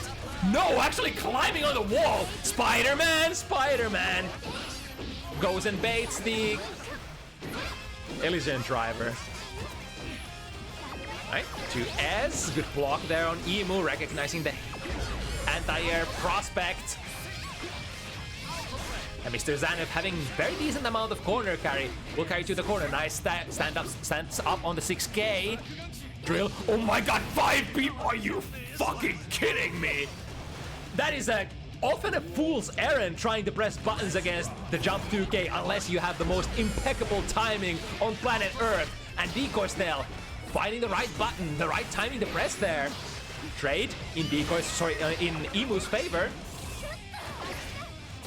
Dire command. Oh, the RC lands the hit, I think. Landed on a minion initially. Ooh, the backdash. Able to stay in long enough to avoid the alpha. But the mix-up city is coming. Jump out. Yeah, that's what we're talking about. You can't punish on the way down. Chip recovers way too fast. Throw them out of the alpha. This could be it. One more. Decoy has so much meter. Set up the perimeter. Activate. Blue.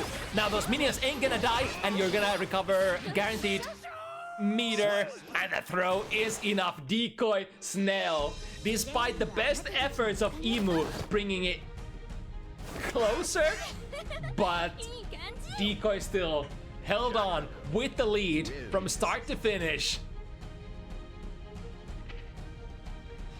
Yeah, damn, they really are. They really are the Jacko.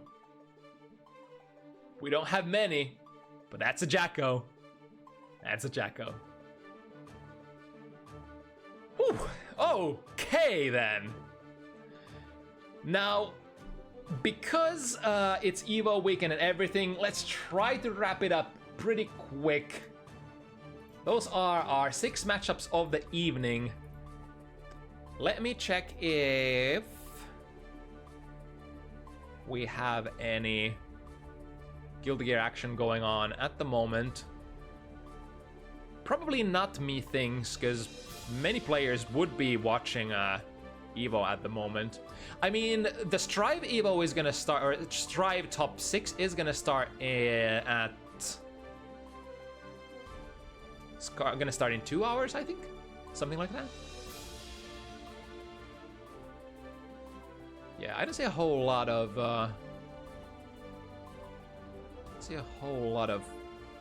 people doing stuff.